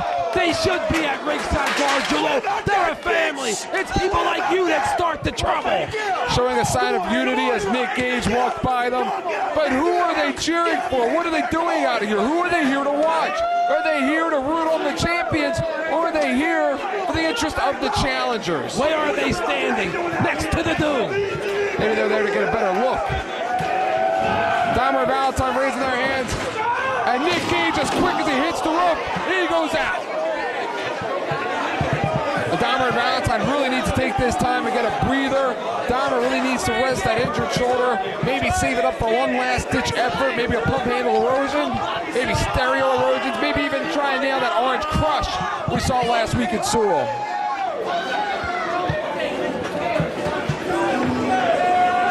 Dahmer sinks down deep. Right now, Valentine's going to go up top. Throbbing right now. Look at this, Dahmer with the Boston crowd. These two taking a page out of the tag team match we saw earlier with Doomsday and Rocker. Big leg jump off the top by the challenger. Challengers look like they got their momentum back. Once they got it back into the ring, the match turned. And look at Nick Gage, look at that spine buster by John Dahmer. Using the momentum of Nick Gage to his own advantage. We got new champions now. This one has been back and forth. Tombstone as he sits out of the tombstone there. Nate Hatred in complete control. You would have to think he should go for the cover at that point. Almost like a double choke slam there by Hatred. Hatred just a house of fire in there. Nick Gage going up top. You'd have to think at this point it's going to be that padded frog splash. It is. And it's got to be it. And so much for the hard work of BD. So much for the alliance with the Hague Club. The bottom line is the champs win. And look at the stare by Jay Briscoe. Did you see the look in that kid's eyes? Looks like Dahmer and Valentine have to go back to the bottom of the barrel and start to work their way back up. Look at these kids. You would have to think as they look into the ring right now and they see the dude in there with those belts, you have to think if you are Jay and Mark Briscoe, you should be in the tag team champions. You should be in there right now. You're thinking to yourself, I'm better than these two. I can take these two. Look at them, they look frustrated. If I was the Briscoes, I'd just keep my mouth shut right now. And Nick Gage looks like he's going to start jaw-jacking with the fans. And the fans are getting behind the Briscoes, and they want to see something happen. And you know what, John? So do I. I don't think the Briscoes want to see something happen. Their worst nightmares. Look at Jay Briscoe. Look at the intensity in that kid's eyes. Mark Briscoe very calm. It looks like they're setting up Gage and Hatred. And for the first time ever, Hitman House, we are seeing dissension in the family. This is not such a happy family. You're not looking at the Waltons in there. What are they still doing in the ring?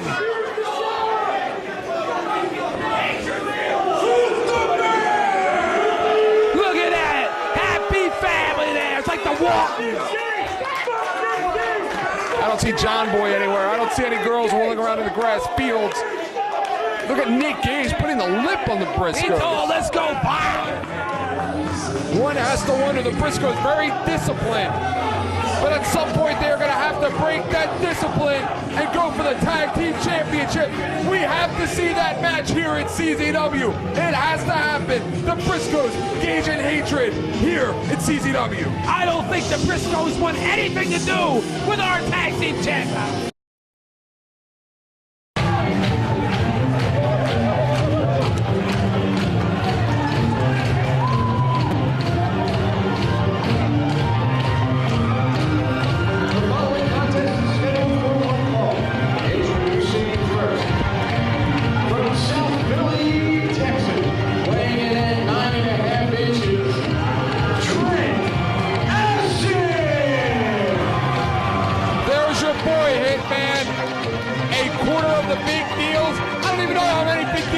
This company anymore, but Trent Acid making his way to ringside right now.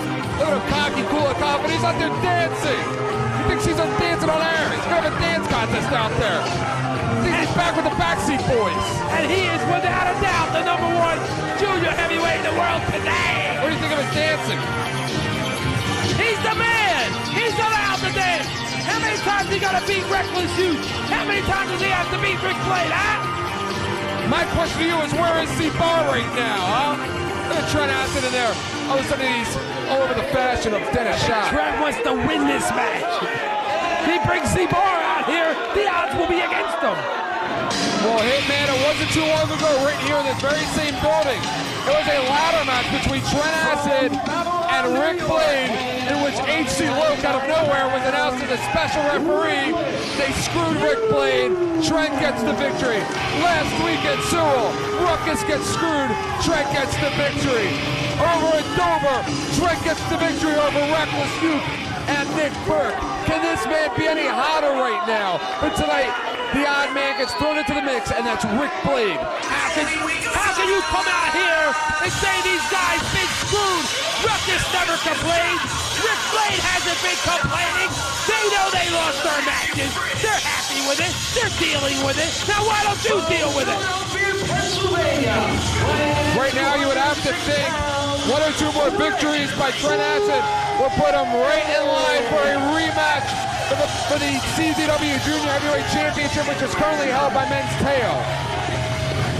All it will take is one match. That's all it will take. That's all it took for him to lose it. He lost their company title. He lost their company title. It's his fault we don't have a junior title match on our shows. Why do you always bring that up? It's his fault. He couldn't even beat Men's Tail. He was with a Kayatai, for God's sake.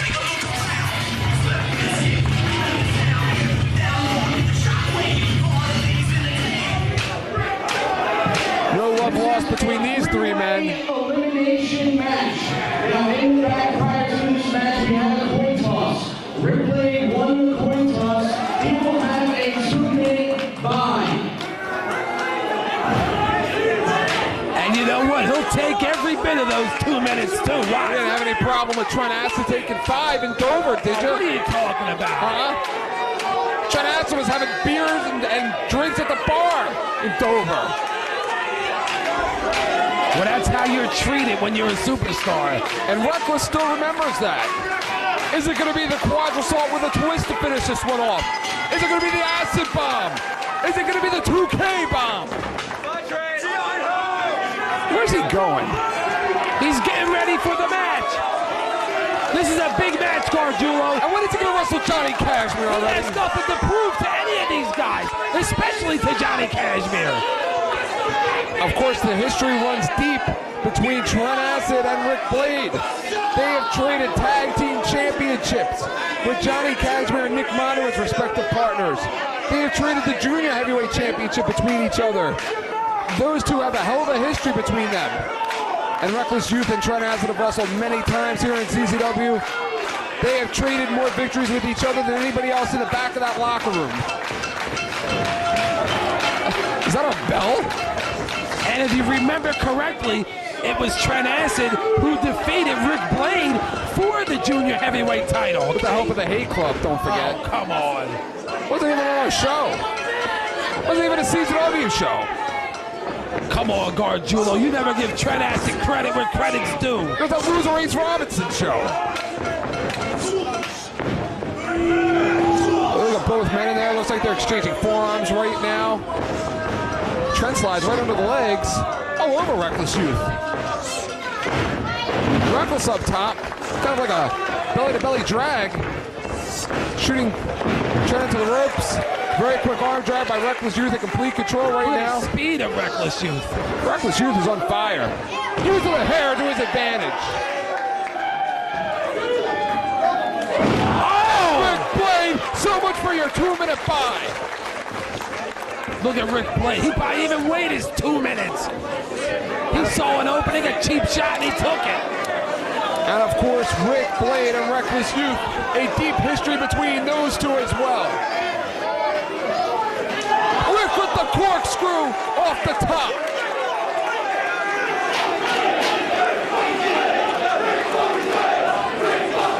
And Rick takes out everybody, including himself.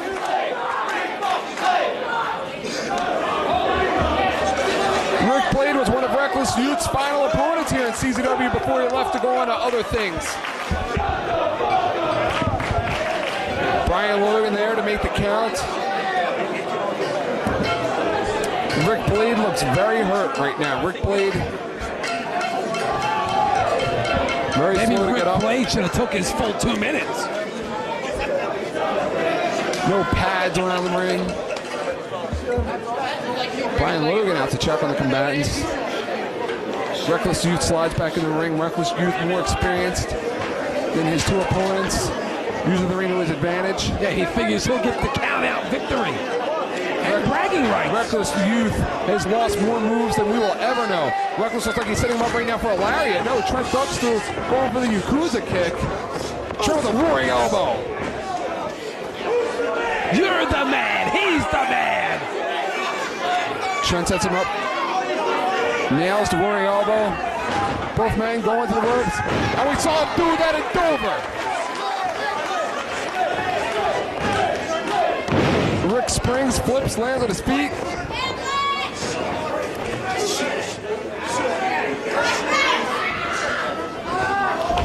And that's what Rick Blade likes to call the SFJ. That one could finish off Reckless Youth. And of course, Trent doesn't want to see that happen.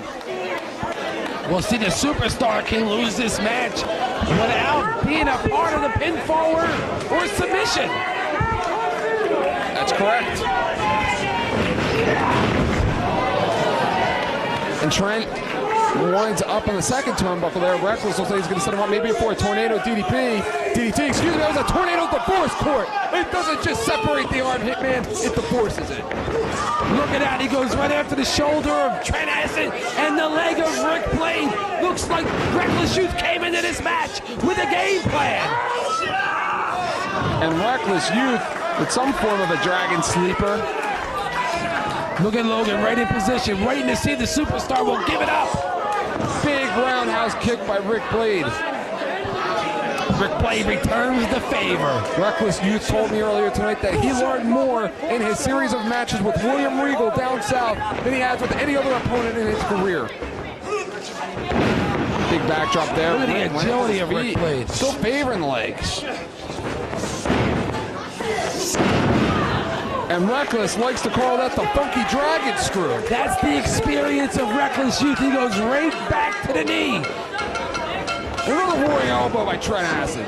And you know just as well as I do, you take the legs out of Rick Blade, you take the game out of Rick Blade.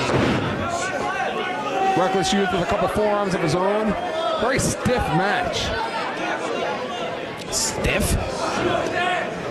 And Trent Acid, right now, Rick springs off the ropes, goes into a sunset flips. Trent jumps up for leverage, nails the elbow into the eye. Oh, the Yakuza kick. I heard that kick all the way over here, Gargiulo. Reckless looked like he was going to slingshot Rick outside of the ring. Trent setting him up for another Yakuza kick. Both going for the same move at the same time. Trent goes for the hip toss. Rick with the hip toss. Trent with the hip toss. Rick with a Hurricanrana takes Trent over the top rope. And Reckless gathering his senses about him. Reckless, maybe the smartest wrestler here in CZW. And Reckless and Rick picking off where they left off just a short time ago. His knees there. And Rick going from town to town. Rick with the afterburner, and no decides to turn it into some form of an enziguri.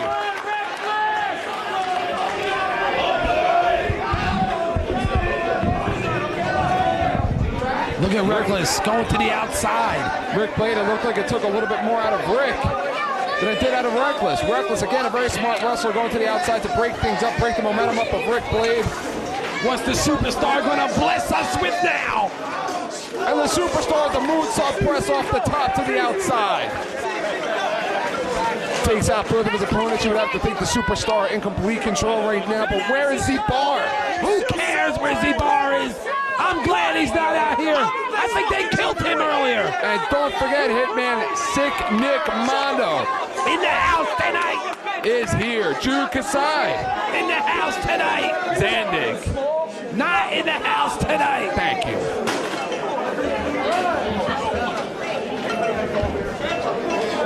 Trying to acid rolling Rick Blade back in the ring.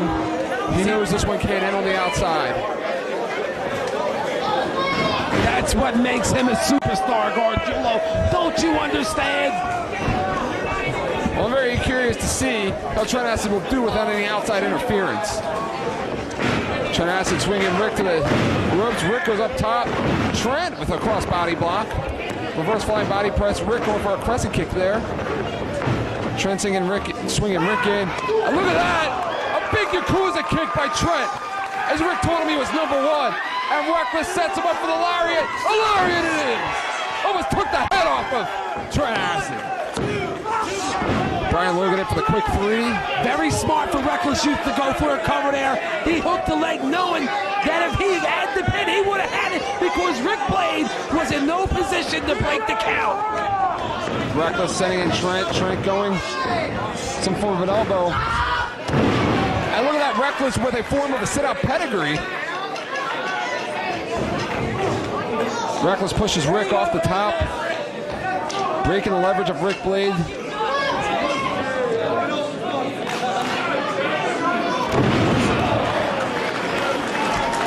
One thing I have to agree with you with, Gargiulo, is this. We have 3 of the greatest junior heavyweights ever in sports entertainment.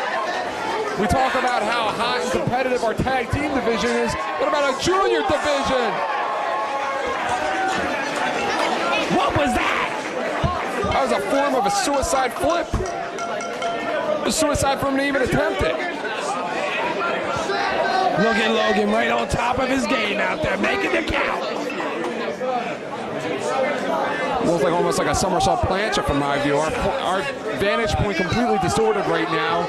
We have about 300 people standing up in front of us. Looks like Rick Blade and Ruckus making their way back in the ring.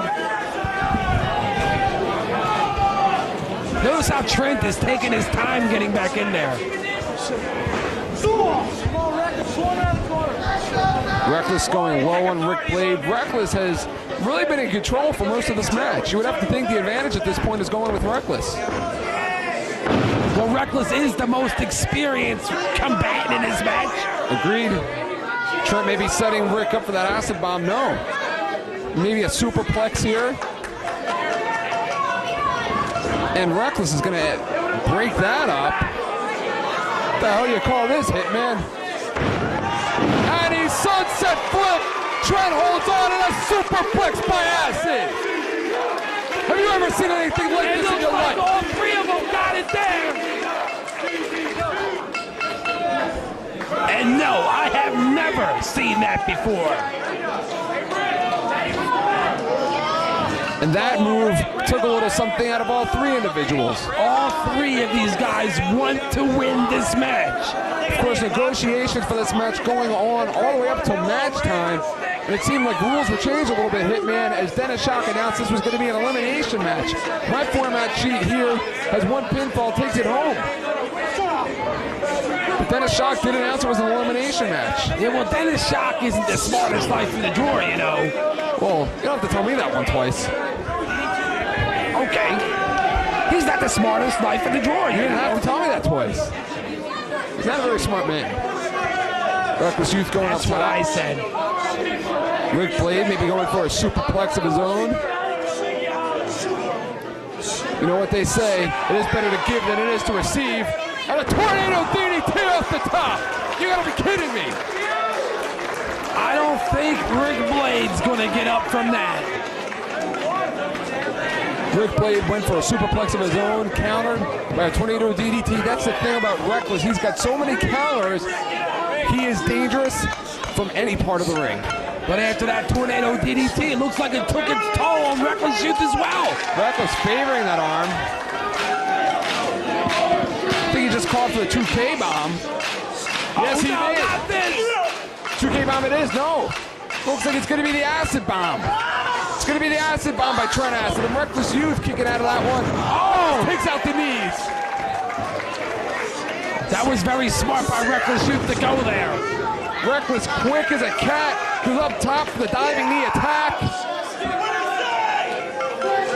It looks like Reckless is going to try and nail that 2K bomb once again. Rick Blade has been completely taken out of this match.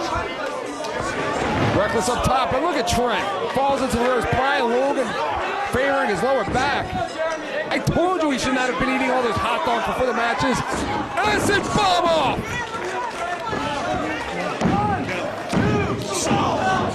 Rick Blade breaks it up.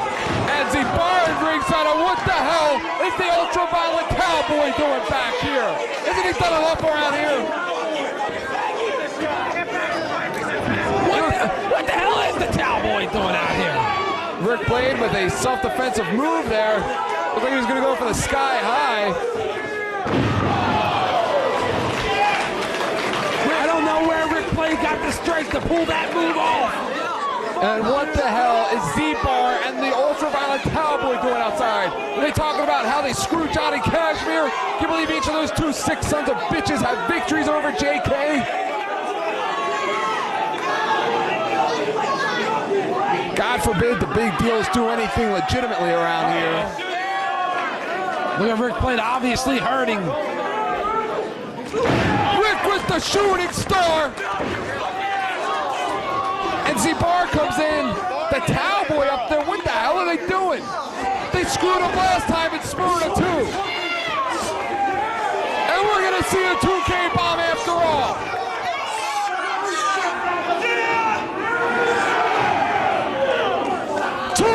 Bomb it is! That's it for Z-Bar! He's over! Did you see how Reckless muscled Z-Bar up? Muscled? He dead weight! And Trent Acid bomb! It's over! Killing us with the acid bomb! And a quick 3 by Trent Acid, we have a winner! And once again, Trent Acid with 2 victories now here at Station 44. And now it's down to Rick Blade and Trent Acid, where they left off here at the Word Station 44. All the questions have been answered. What questions have been answered? Who is number 1? Obviously, Rick There's Blade still 2 cannot guys left. continue. Look at him. Look at the cowboy adding an insult to injury. Z-Bar looks like he's having a hard time moving his neck out there. They're coming this way.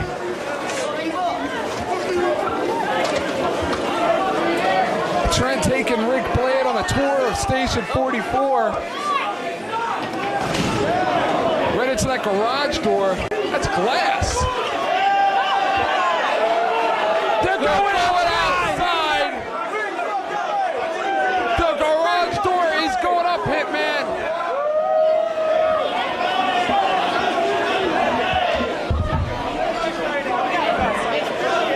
And Hitman, they are all over there right by our rig truck. I'll try and stay with this the best I can. My vantage point completely distorted. I can't see a thing. Looks like Rick is setting up a table. Rick's setting up a table. Has one in his hands. This match is supposed to be kept in the ring. What is he doing going that truck.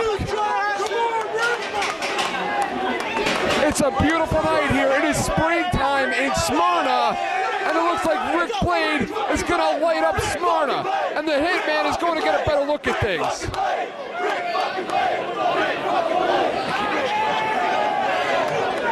The Hitman John House deserting me here. Thank God for that. Somebody turn off his mic while he's going away. Hitman House, you might as well charge him a ticket. He's like a fan going to get a closer look at the action. I can't see a damn thing. Is he going up top? He's going up top. My man here at Smart Mark Video helping me out here with the call. I can see Rick's feet a little bit from where I am, but not much. Rick up top of the ring truck there. Very high in the air, has to be at least 20 feet. Trent Acid hanging off the side of the truck right now. Reminiscent of King of the Ring, 1998. And Trent hanging off for dear life.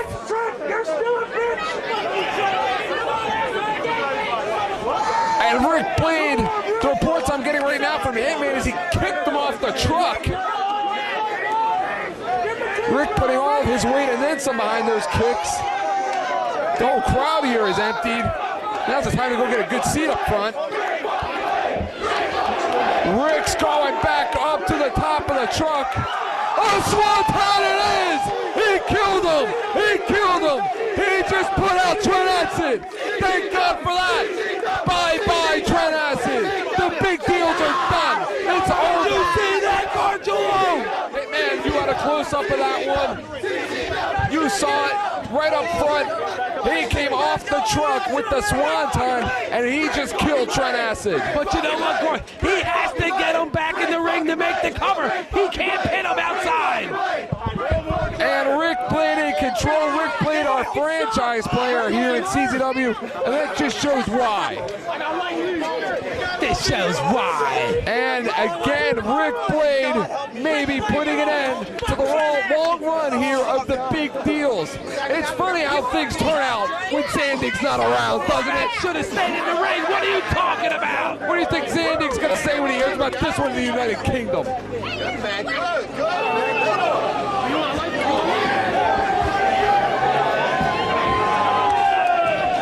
And Brian Logan counting. Brian Logan up to the count of 6. That's what I just said. It's going to take a miracle for these guys to get back in the ring.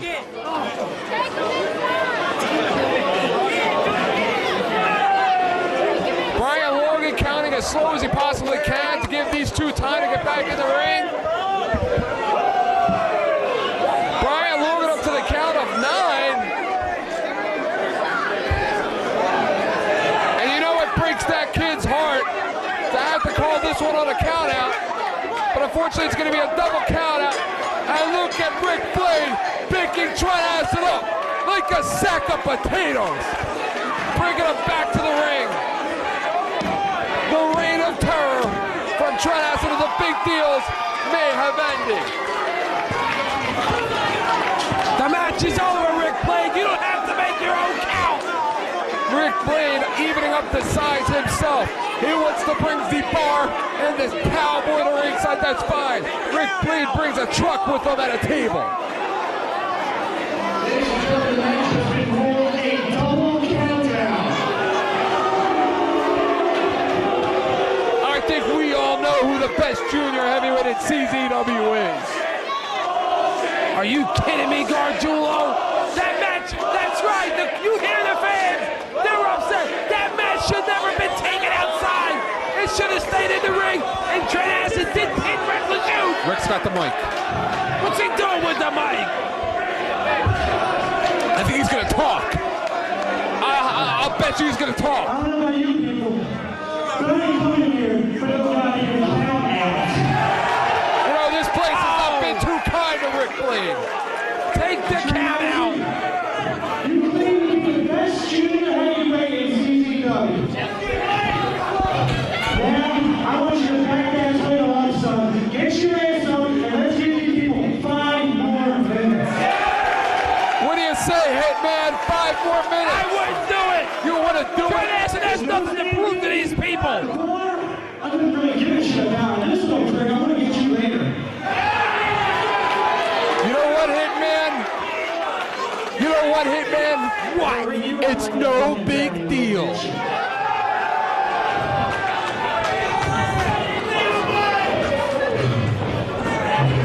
Who do you think you are? No big deal. You're not allowed to say that. Hey, I mean what I say. I am the best junior heavyweight in the world today. I And didn't he even is. stand. That move would have killed most men. Shit! Oh, now he's back in his comedy routine.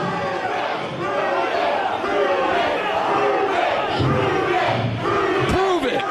You hear them now? Finish, I'll tell you. Prove it. That was a hell of a match. You just see it out of here. Damn right. I'm not sure ever going to see. Get out of here. And I'll be damned if I'm going to let it end this way. So tell me you want 5 more fucking minutes. I don't think I've ever seen Acid this intense. I don't think I've ever seen him this intense, Hitman. He wants to shut the critics up once and for all, Gargiulo. Maybe next time pay attention later, you fucking assholes. I'm out of here. Yes! Smart move! That arrogant, arrogant son of a gun. Look at the cowboy throwing up the finger. And it looks like we're going to see 5 more minutes.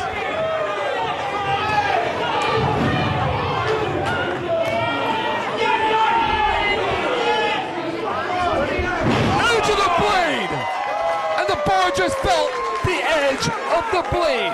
I never thought I'd hear myself say I don't this, know how many people were in the last show. but good job, Rick Blaze. I remember. He was out just about every damn match. He's a hog. Now, since you want to watch the show so bad, I'm going to make sure you get a Virgo seat right next to that pole for the rest of the show.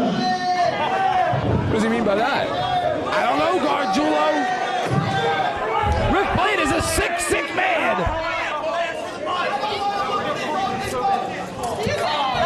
He's carrying Z-Bar around here. He is tying him up to the post. Z-Bar just bought himself a ringside ticket. He will be front row ringside to witness the carnage between his big deals and members of the Hate Club. He will be ringside to witness the Iron Man Championship held high above the ring, only to be won by the use of a ladder. The ropes will be down.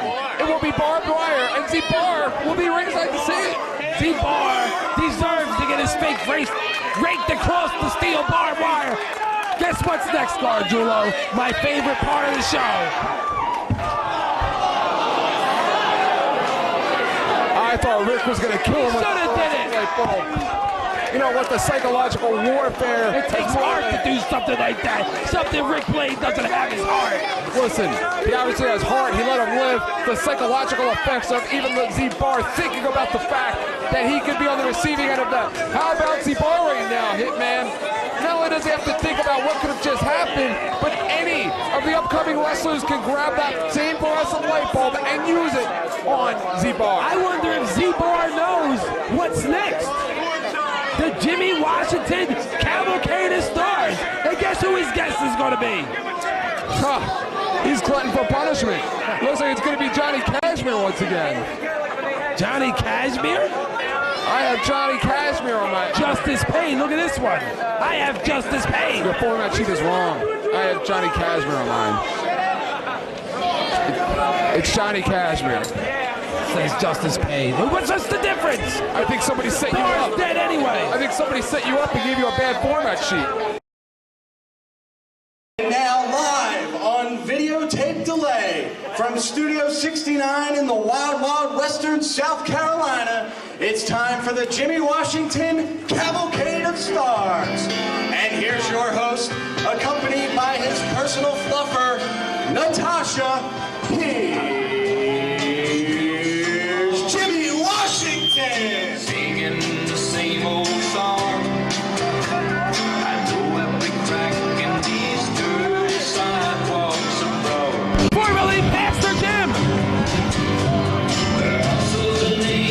said, Hitman, they dropped the microphone, and when it was broken, we took a little intermission here, and I'm thinking, thank God we don't have to see the Jimmy Washington cavalcade of stars, you know?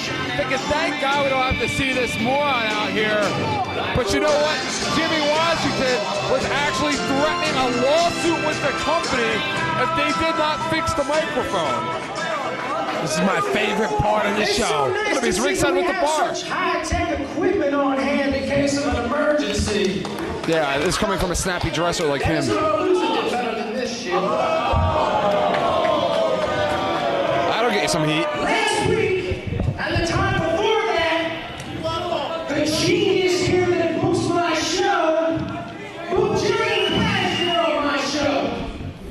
It's not bad enough I had to deal with that little turd coming out here putting his hands on me. Did he dye his hair? Last week, that bald-headed Sumas pant-wearing fossil Sandy kicked me out of the ring.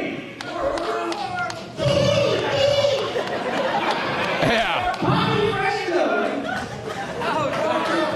She's talking about Zibar or Natasha? I come out here, I don't even know who the guest is. The paper just says the Jimmy Washington show. But I come out here, hell, this is like an hour's worth of material just laughing at this thing right here.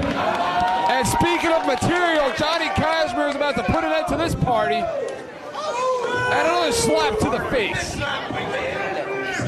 First of all, I come all the way here to Delaware, and my name's not on the lineup. Johnny Cashmere, you don't have a match. Sandy is across the Atlantic Ocean in the United Kingdom, and he forgets to give me a match. How convenient Nick Burke and Johnny Cashmere aren't booked. Myself to him. So you gotta do beat the bar again? Z-bar? Look at him looking at Z-bar. I would be, but I'm not in the mood. You have a key?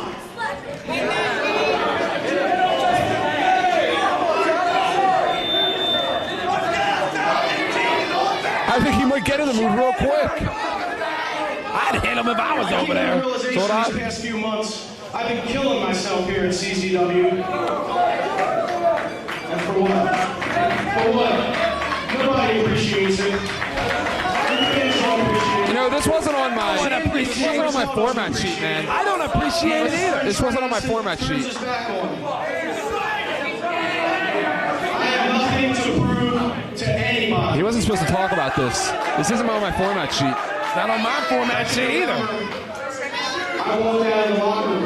I tucked my tail between my legs, and I walked down. He This said, time, Quit. I'm looking at one of you straight in the face. And this is as real as it gets. I quit. are you kidding me? He just quit the company? That's the second time he has quit this company in an 8-month span. 3 times. You're telling me there's a third time? I don't even know about that one. That one was covered up. This is the third time, Garduro. I hope he doesn't do this. I really like Johnny. Johnny Cashmere is, you know, we're going to shoot here for a minute. Johnny's a friend of mine. Johnny got me this job here when he had the book. I like Johnny a lot. I've been friends with this kid for a while. I root for him all the time. I try and put him over in the booking meetings whenever I can. He can't quit. He just can't. It's not right. Did he really quit? He didn't quit, man. And it's Christmas time for Justice Payne. Did you see there were light bulbs on that guitar?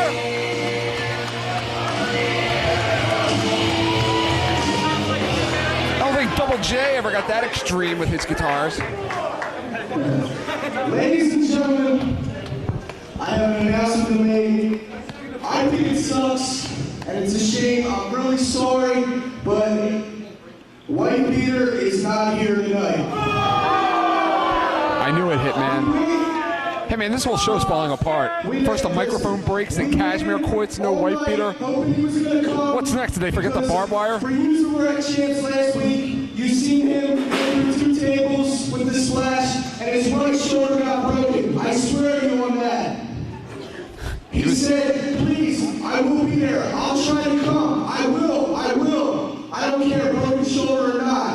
crowd is completely silent. This morning, Except for you. He could barely get out of bed.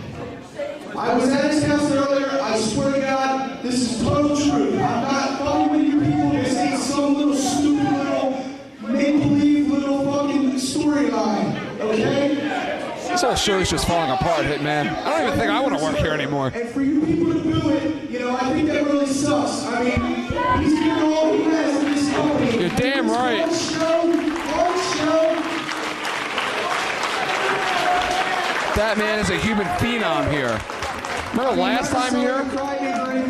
But I'm glad he's not here because for him to work with a broken shoulder is just crazy. After what he goes through every night for you people is awesome. However, you still are going to see a match here tonight with weapons, with anything else I can get my hands on. Is it going to be him as a bar? I need a partner. I do not need a partner against Nick Mondo and Kasai. As long as Kasai goes back crippled and Mondo never shows his stupid ass ugly face in this company, I'll be happy. I don't care what I have to go through tonight in front of you people, as long as that happens. Now, back to Kashmir. Bring your ass back out here because you're not walking out on the company again. You're not quitting. You do go. You don't go and appreciate it. People in the back appreciate you, so get I your do. ass back out. Do you appreciate him? No comment. Oh, come on. You're a real moron sometimes, you know that? I'm loyal to the boss card, Jolo. It's that simple. Yeah, you think he's loyal to you? What's he walking out with Max Smack? Is that just in case behind him? Yeah. Just put some kind of a sign on the Hitman.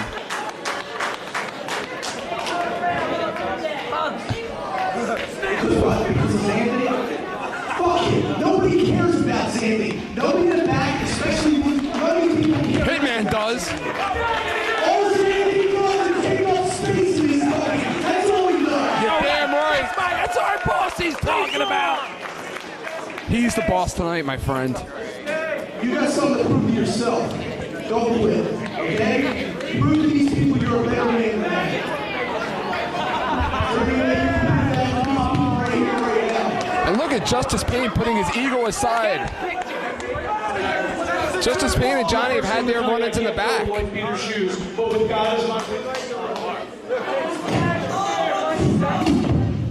As I was saying, I can't fill the white Peter's shoes, Justice, you know that. But with God as my witness, if you people are What are they doing to this bar? great. If not, I believe in myself. I'm going to give you one hell of a shot. I believe in you. I believe in you, kid. Go get him, kid. No fancy dancing, no shiny outfits tonight. This kid's all business. And look at these two. Justice Payne putting his ego aside. They are inviting Johnny Kashmir into the world of the Hate Club for one night only in Smyrna. It's all over for you now, Kashmir! And Sick Nick Mondo has arrived as well. And from Minnesota, flown in by the boss. And we are being joined right now by Just In Case and Max Smack of the Hate Club. Just In Case, is this part of your plan? You bet it is. Kashmir is part of the plan. Is he an official member of the Hate Club, Johnny Kashmir? For the night, for now. If you ask me, Johnny Kashmir should have walked out of here when he had the chance. Listen, it's no secret that Justice Payne and Johnny Kashmir had their run-ins in the locker room in the past couple of months. How can they put their egos aside tonight to win this match, to survive? You know what? When it comes to Zandig, when it comes to the little boys that follow him, and I do mean boys, sometimes you just gotta do what you gotta do. You know what I'm saying? Plain and simple. I know. What did you do to Zabar out there? That was pretty funny, actually. Well, you know, the bar likes to look pretty, plain and simple, and that's what we did. We gussied him up like he does in his basement at home. That's all. A little bit of lipstick, it's all right. I saw that video you guys are selling. That's pretty funny stuff. That's black market, baby. That's like snuff films. You think he'll be selling that on eBay? You never know.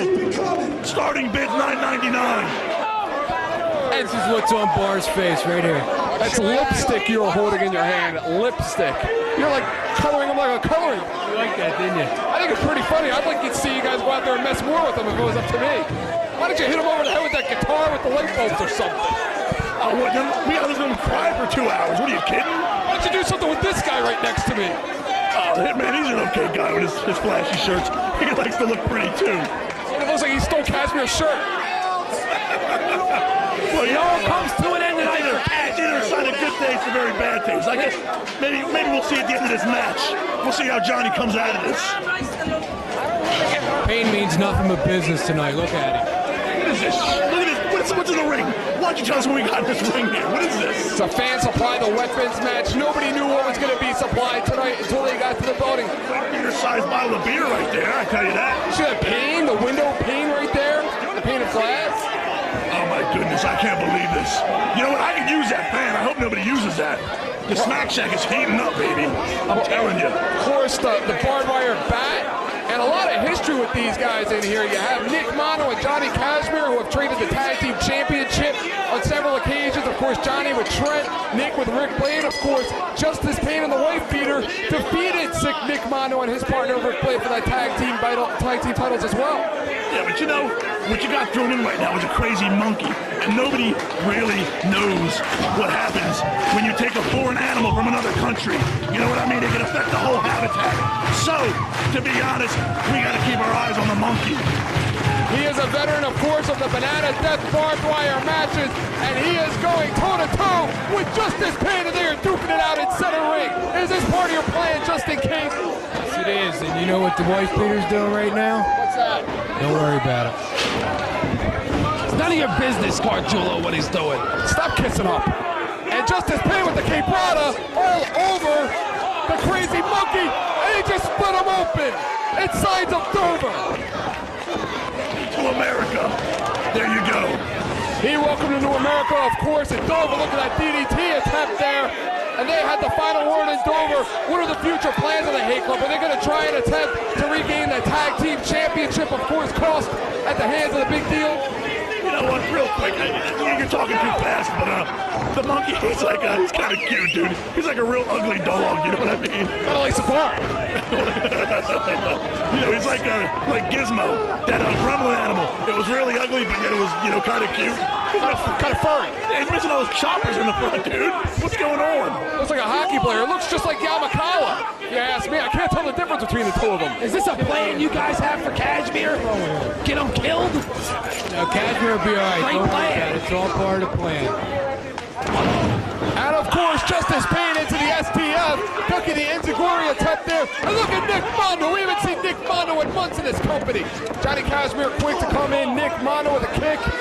Nick Mondo with a forearm. Nick Mondo, he can get aerial, or he will sacrifice his body for the good of himself and his opponents. Johnny Kashmere with the Bulldog, Justice Payne on the outside right now.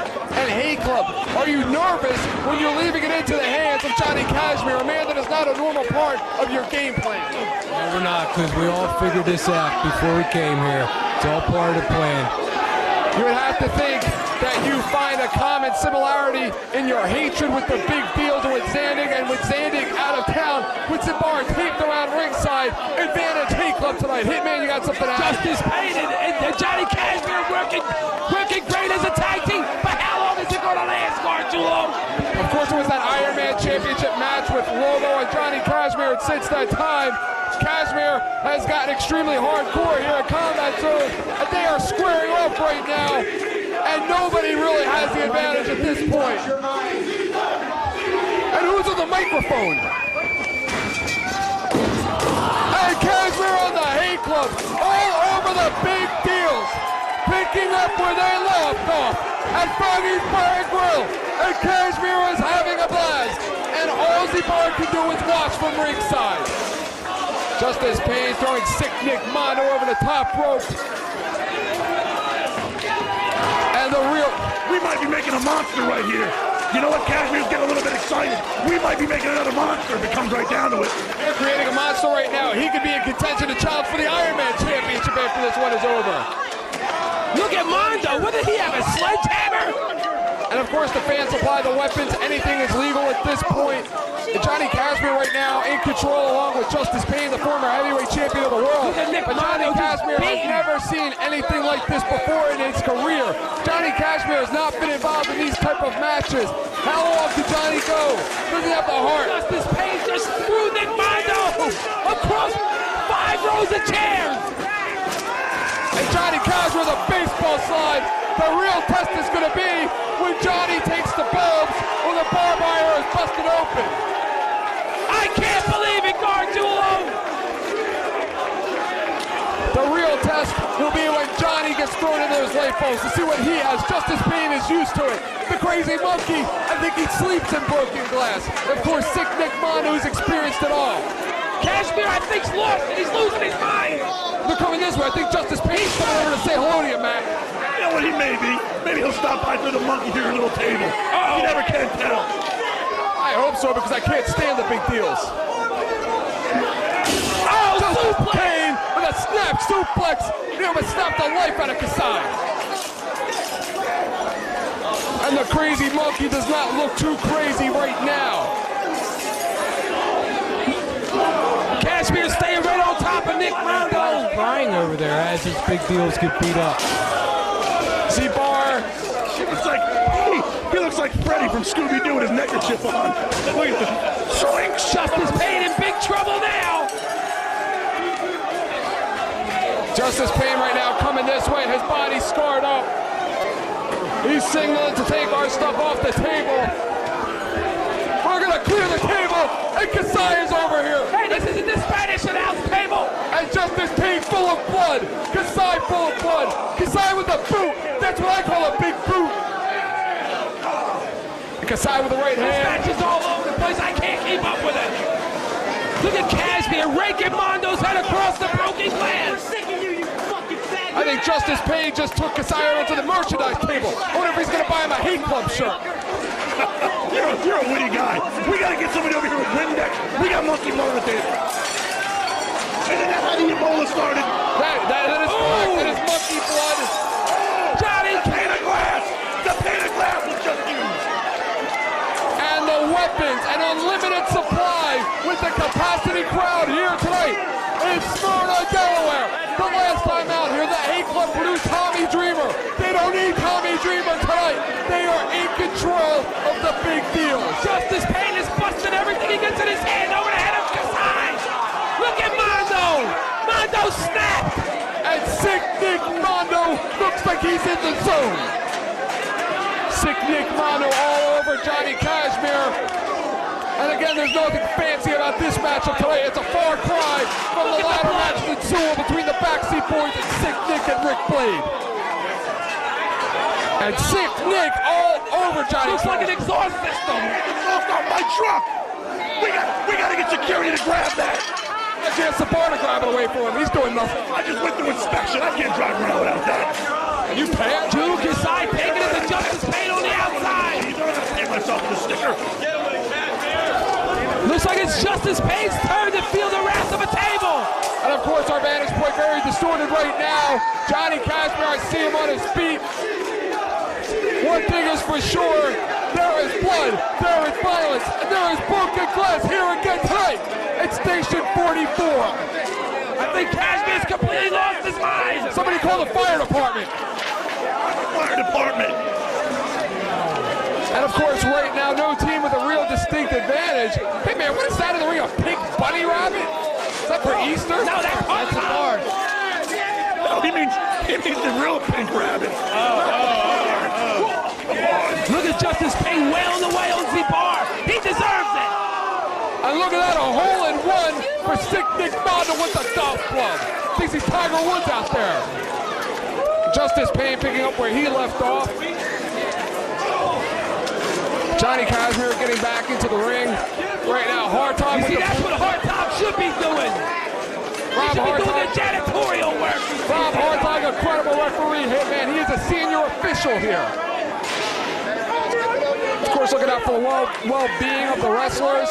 Sick Nick Mondo, his back completely busted open. Nick Mondo, the agility, and a big elbow off the top. Oh, here we go. And they're coming back. Looks like we got some more monkey blood coming our way.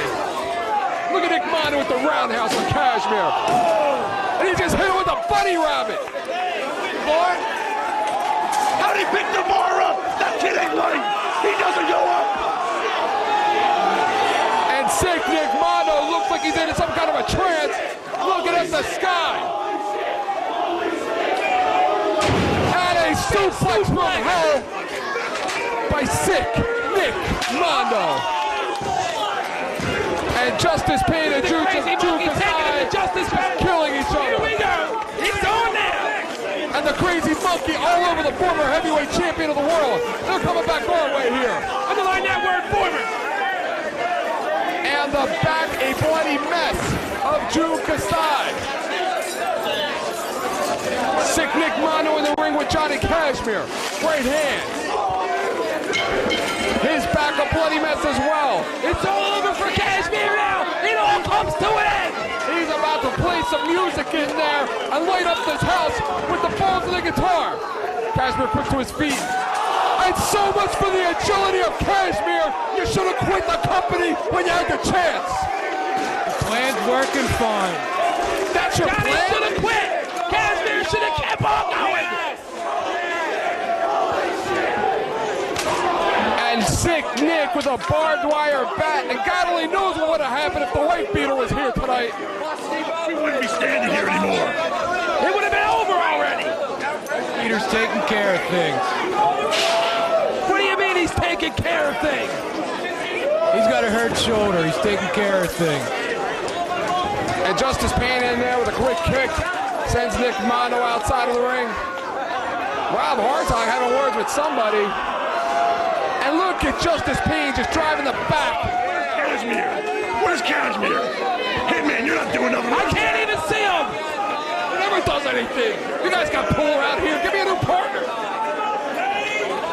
Did you like Ghetto Mac? I like Hitman just where he is. Just keep away from the internet, that's all. And Drew Kasai going for a quick clothesline. Justice Pain looked like he was going for a German suplex attempt. Big belly to belly, and the former champ is in control.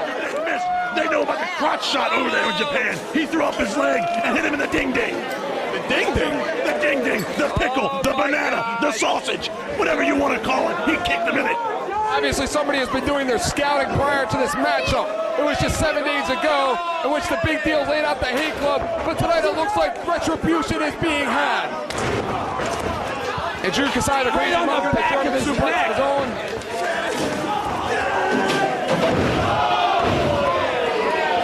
Jumping DDT by Drew Kasai. Justice Pain is out. All he has to do is make the cover, and it's over. Drew Kasai nails the implant DDT. Sick Nick Mondo all over Johnny Kashmere. Big super kick by Justice Pain. Out of desperation. And Drew Kasai can barely stand up. A veteran of Big Japan Pro Wrestling. Big backdrop. Justice Pain lands on his feet. Sick Nick into the ring right now. And a sunset flip from hell from Sick Nick. You be kidding me. Sunset flip out of nowhere. Somebody should have got a running count on what's getting broken tonight. Count the people. The bar's not doing anything. Give him a pen and a piece of paper and a calculator. Who the hell that long-haired freak up in the front row? He's spooking me out, man. My goodness, that Ted Nugent. You see him, Hitman? I think he's going through their pockets when they're down. Look, Johnny Kashmere setting up a table on the outside. Oh! What is Kasai doing to that rabbit? He must be in heat. Drew Kasai right now just setting things up. And of course right now the advantage can go either way. It's Kasai with that bunny rabbit. Oh! Justice Pain just powerbombed Nick Mondo through a chair on the outside. And there's Kashmere. What's he doing? What's this company come to? Big bunny rabbits. And Justice Pain in the ring with a fluorescent light tube. And he nails him. A swing and a home run. Long drive by Justice Pain. Back in the ring. Back in the ring. Not only is Johnny back in the ring, he's looking at Justice like they're setting him up for some kind of a strategic move that they went over earlier tonight. Looks like they're going to set him up for a double power bomb with the Razor's Edge. All I know is he's going somewhere. Whoopsie daisy! Oh my goodness! You know, I can't see what happened, but I got a feeling he got folded up like a house of cards. Big Deal sacrificing Drew Kasai to set up Sick Nick Mondo, sneaking into the ring. All over Kashmir and Justice Pain. I don't think the Crazy Monkey's gonna make it back to Japan. And Sick Nick Mondo maybe going for that guillotine leg drop that he is so famous for here in CZW. And Drew Kasai may be going home in a body bag before this one is over. We'll send him home in a Wawa bag. That's all he's gonna get. Well, that's a bar for one of those. And it looks like an ironing board. What the hell's Mondo doing? Mar doesn't frequent Wawas.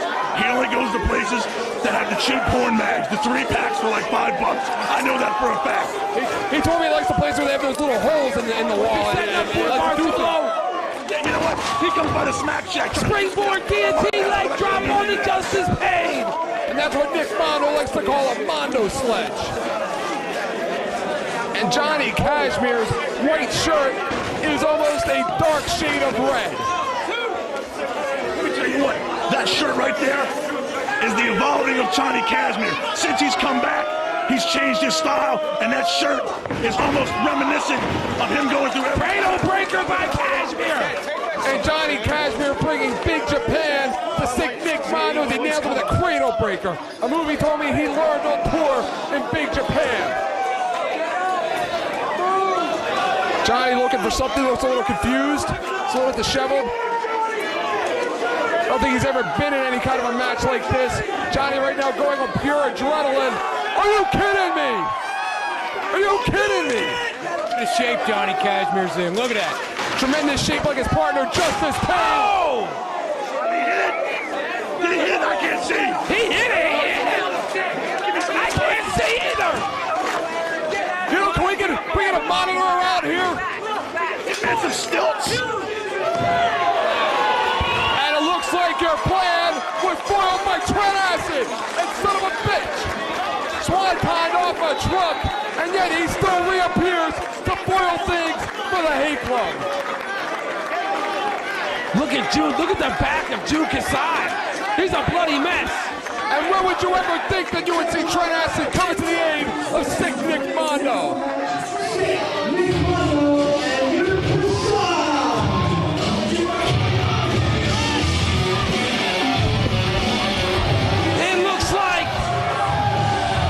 It looks like the Big Deals win the battle and the war, Garjulo. And Hitman, this one is not over. Looks like they were about to sacrifice Johnny Kashmir right there for Easter. And a wind up by Justice Pain. Trent Acid looks confused. Look at him hightailing it out of there. He already had his match. He should get up. Let me ask you a question, Hitman. Blood on the back of the Crazy Monkey. I think Johnny Kashmir proved himself tonight. I think Johnny Kashmir's lost his mind. And Drew Kasai covered in a bright shade of red, which we like to call blood here in the States. Hey man, I see smoke. When there's smoke, there's gotta be fire. They are gonna light the tail on fire of Drew Kasai.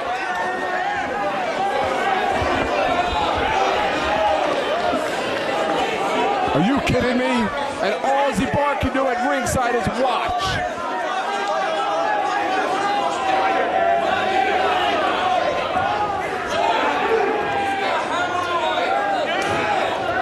Are you kidding me?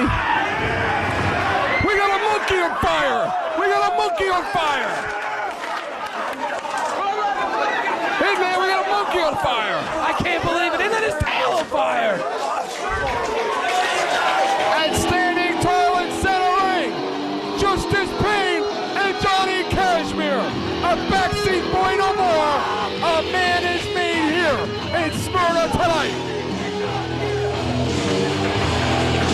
Just in case that Max Smack in offer congratulations. And the white beater is not needed here tonight. The battle is over, but the war will rage on between the Big Deals and the Hate Club. The winners are the Big Deals. Come on, Eric. You gotta give it to them. Do they look like winners? Did they look like winners? Do those guys look like losers? What's the matter with you? What's the matter with you? I quit. You promise?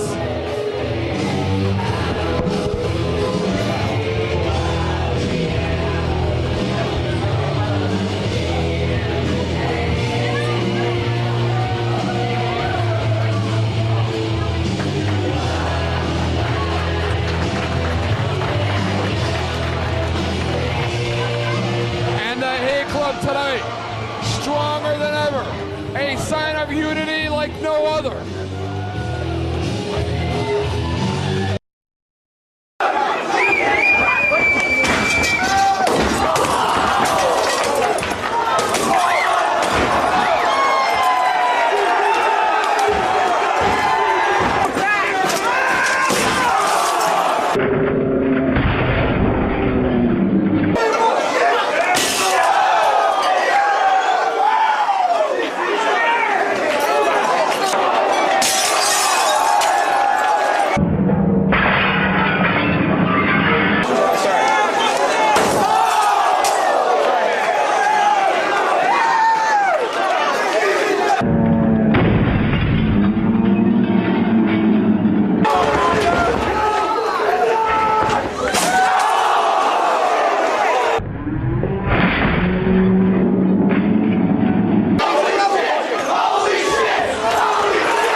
Take him outside or totally different muscle.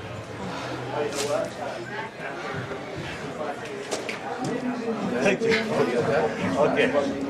Your best bet is to just take him outside and mix him up to get all the glass. Oh. All the way across the back. It's all the way across the back.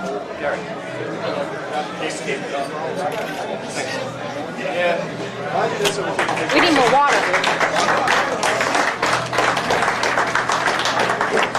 Brian, we need lots of water. Take this one too.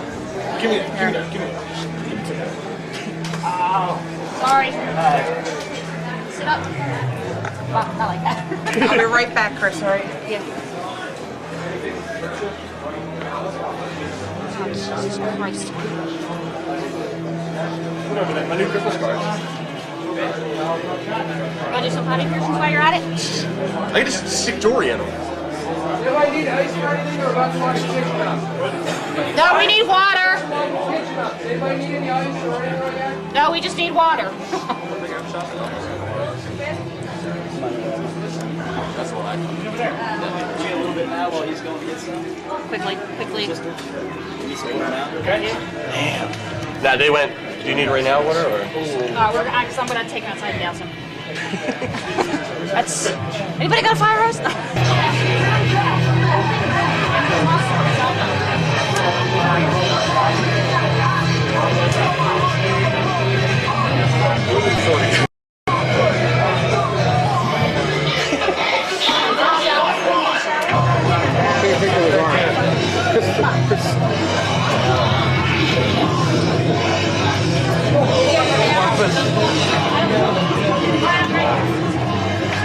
Muscle back. Take a real going to his arm up. His actual muscle sticking out of his arm.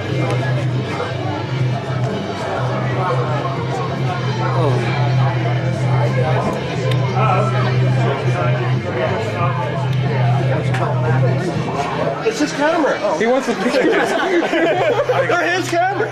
It's not me.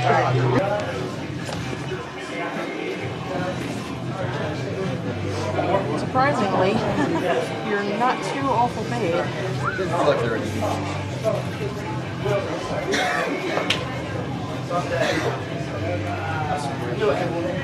I was like, no, it's funny. Me gave me a bunch of the old games. You got little holes on there.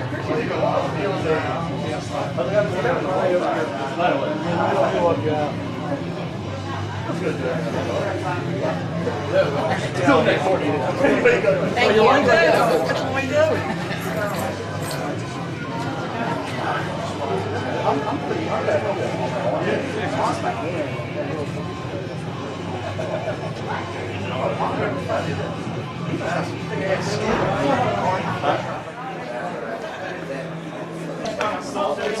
It's like a thing. We'll take care of it. That's probably the safest card.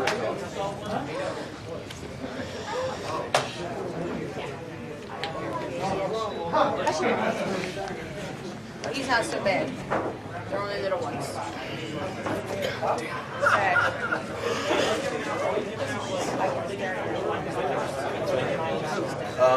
He's gonna be resting in a week, so. Oh, it'll be.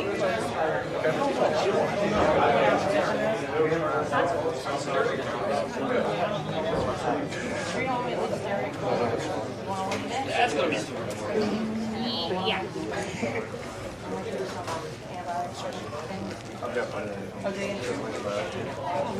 Come on, Panda, you gonna do better than that? No way. Don't even joke. Size the man. Size the fucking king. Crazy monkey. I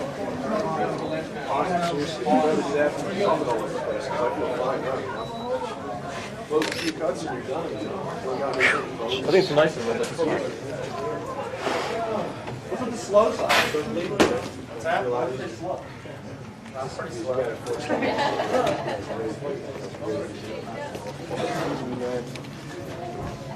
They don't cut real well. You guys trying to salvage it. Oh, you thought I was just gonna walk out there with that? Yeah, I didn't know. Japan, #1. Antiseptic. Itchy Oh, bond. okay. Yeah. Itchy bond. Sorry.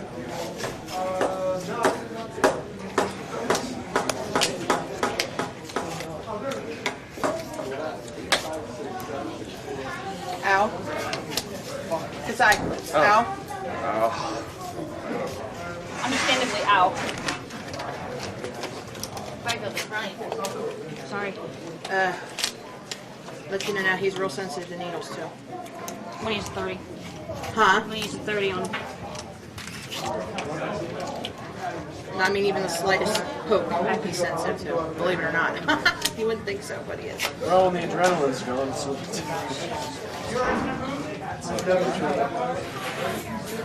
Here we go. Yummy.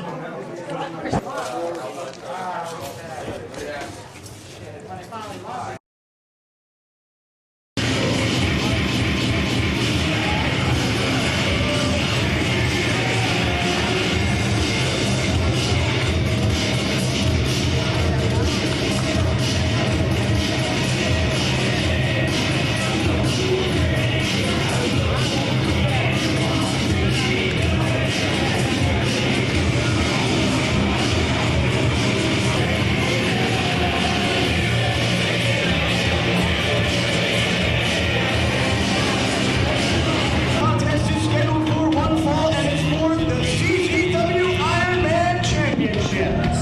Introducing Burke. Hey man, we are back after a long intermission. A little history on this matchup before the action starts. It was just 7 days ago this match was supposed to happen in Sewell, New Jersey. The boss thought better of that. In his mind, he wasn't going to give the fans that. So Lobo went into his own pocket, took out the credit cards, paid for the ticket, paid for the barbed wire, paid for the policeman, the overtime here in the state of Delaware. This is all coming out of Lobo's pocket tonight, as he will put his Ironman title hanging above the ring on the line in this matchup with that sick son of a bitch, Madman Bono and Hitman. Only a ladder can win it tonight. Gargiulo, I sure hope that Lobo didn't use all his money to fly in Pondo, because from what I hear, the loser tonight goes home with no belt and no pay. And of course, Hitman, you brought up a good point earlier. Lobo has not really been tested in the last couple of weeks.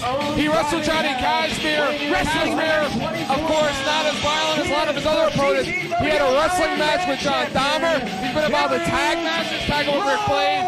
He has not truly been tested in weeks here in CZW.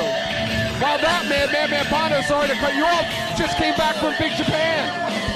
Tonight is Lobo's big chance to prove to everybody that he deserves to be the Ironman champion. And it was just me 30 days ago. I said he deserved it. But since that time, I don't think so. You know, Hitman, just like the leopard, you obviously change your colors. And of course, Lobo, a very honorable champion, defends the belt against whoever's put in his path. Hitman, he paid for this match. He booked it. Well, how would you feel if you paid and booked a match to only come in and lose lose your title. Do you really think that he thinks he's gonna lose if he booked this? Look at that! He's talking to you! He just told you you're number one! He called you an asshole! What's going on here?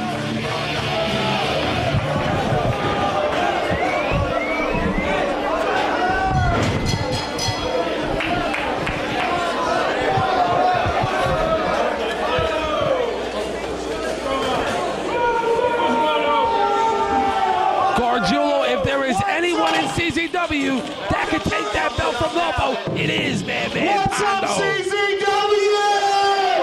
Madman Pondo, all-time favorite here at CZW. Did you miss me like I did, you bunch of sick motherfuckers? Yeah, we missed him. Remember the last time he was here?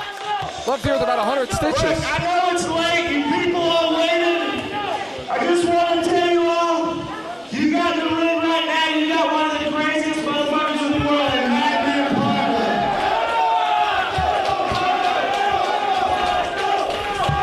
Not only that, you got the one-man army, the fucking nastiest bumps I've ever seen. Crazy man, Lobo in the ring right now.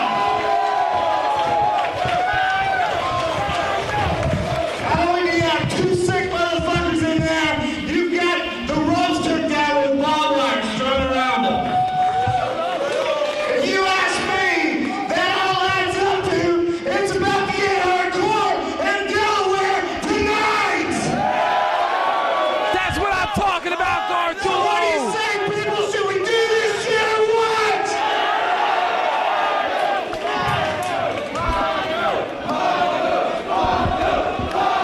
Of course, Lobo, a former Mr. Everything here at Hitman. He has done it all. Former heavyweight champion of the world, former tag team champion back in 1999 with TCK. He has done it all here in CZW. And of course, the Iron Man Championship coming around the waist of Lobo at the expense of him falling off of the balcony through a table with barbed wire that was lit on fire.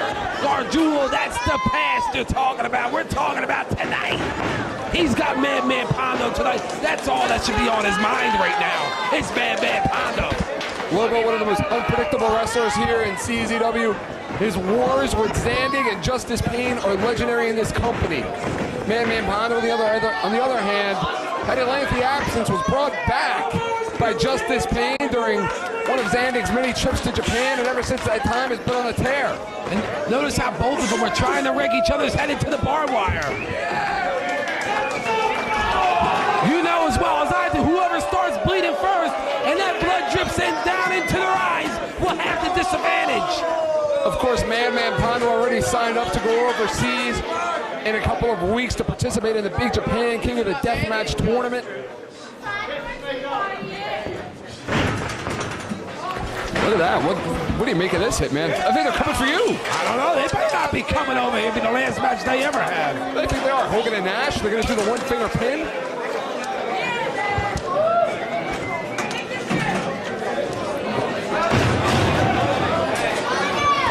They almost hit hard talk when they threw that chair in the ring. I think they just both agreed to kill each other. But then again, no matter what you throw in the ring, you're going to almost hit hard talk. He's as big as the ring. Come on, leave him alone. He's a family man, for goodness sake. I see it. They're all on his stomach. It's a family show.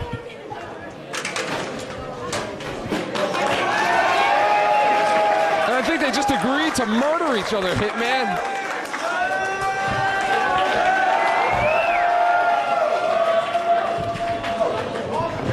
Lobo, a veteran of this sport, made famous for his series of death matches with Ian Rotten just a few years back. Mousetraps, barbed wire, light bulbs. And Lobo hits his DVD early. Hitman, that's usually his finisher. And now he's got to set the ladder up and he can win that title really quick. Hitman, how smart is it using the ladder? What if he damages the ladder? Then nobody will get the belt. Nobody will get the belt then. How are they going to get the belt without a ladder?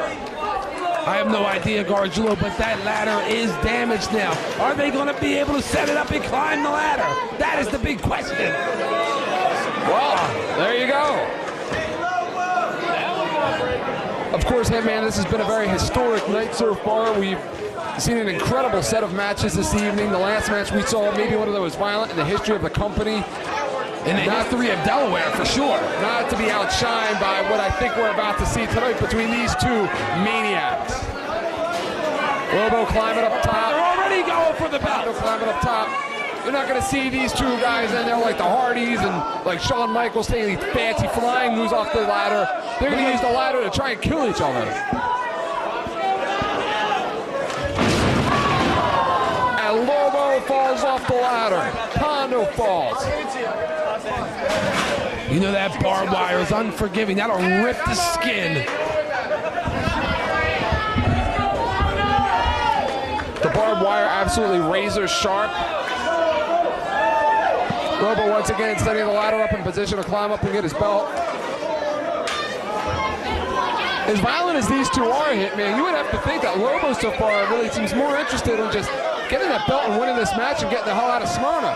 I mean, you would think with the way he was talking a week ago, he wanted to fight today. And Lobo practically crushed himself with a barbed wire. And now Pondo looks pissed. That's the Pondo we've been waiting for. Pondo looks focused. Pondo looks very intense. You know, we've seen a goofy side of Pondo in the past, bringing out Bridget the Midget. We've seen him get violent. We've seen him get nasty. Tonight, I think we're just going to see this man get downright sick.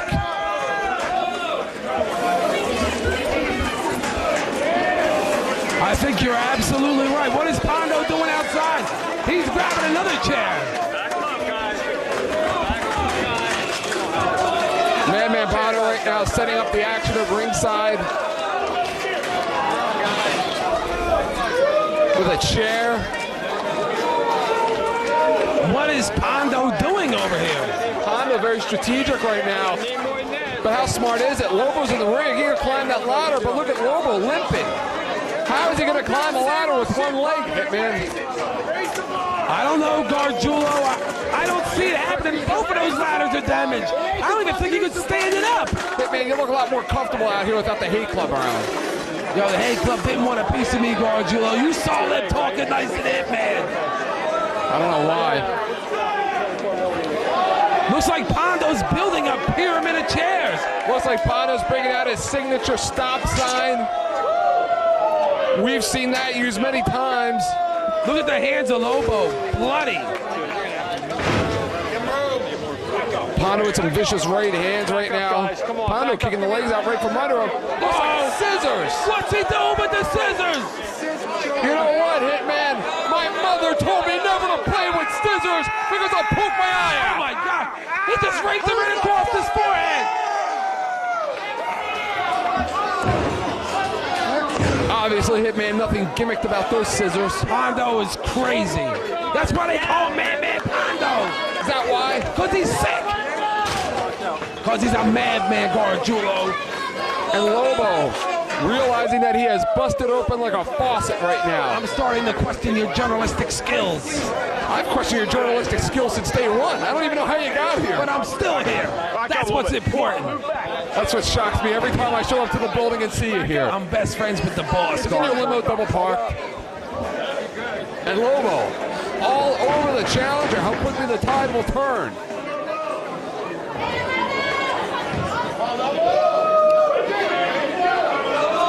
And someone have to think that Madman Pondo actually enjoys this. Look at Lobo raking the barbed wire into the forehead of Madman Pondo. You wanted blood, Gargiulo. You got blood. Kiss my ass. Ew. In your dreams.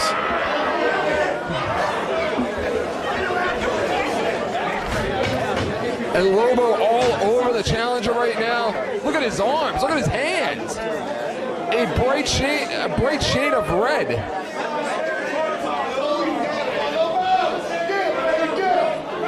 Looking to carve up the body of Madman Pondo. Looks like Pondo may be a victim of his own device out there. It is Easter in about 30 minutes. It's going to carve him up like a ham, like a turkey on Easter Sunday. Going for the right hand. Both men jockeying for position. Almost like a real street fight. And Madman Pondo very strategic, taking the punishment just so he could nail that suplex, and that was one hell of a suplex on Lobo. Both of these two they're both a bloody mess, Gargiulo. Hitman, I just received word that the boys in the back are surrounding the monitor on the edge of their seat every time these two go at it. The boys in the locker room, fans, and they appreciate the effort of these two individuals. Look at the forehead of Lobo. It's just gushing, dripping off his nose. Lobo doesn't look much like a world champion right now. Look at him just raking Pondo's forehead into the barbed wire. That barbed wire, razor sharp. The blood's just streaming off Lobo's head. He can't even see. Think the Easter Bunny's going to bring any of these two candy? Look at Hartog. I think he likes it. Rob Hartog is in there to keep things straight down the middle. Rob Hartog, a credible official. And he slingshots him into the barbed wire. May have cut his stomach in half. You think? You think? Are you done? Look at Hartog helping Lobo. This is what I'm talking about. He has no business interfering in the matches deliberately. Look, that's deliberate. Guillotine leg drop. Hell of a guillotine leg drop. I beat you to it. That was the most legitimate guillotine leg drop you will ever see. I was chopped him in half like a literal guillotine. Thought he was back in the 1800s. Neither one of them are moving very fast. I guess when you start losing blood, which I know because I have the in-ring experience and you don't. What? What kind of in-ring experience do you have? 20 plus years. 20 plus years? Don't question me, Gargiulo. Please. Listen, wrestling with your mother-in-law in the basement does not count as in-ring experience. Hitman. And Lobo right now just inches away from reaching up and grabbing the Iron Man Championship and ending this bloodfest. And I hope so. And Lobo, what hell of a power bomb. Big power bomb off the ladder. There goes your champion. He asked for it, Gargiulo. He got champion too. You work here. At least that's what I was told. My champion's overseas. And yet another ladder used. Pondo is setting up the ladder maybe for some kind of a slingshot. Resting it against the rope. Pondo's crazy. How could we even speculate on what that man's thinking? On what? How can we even speculate what he's thinking? I thought he said something else for a minute.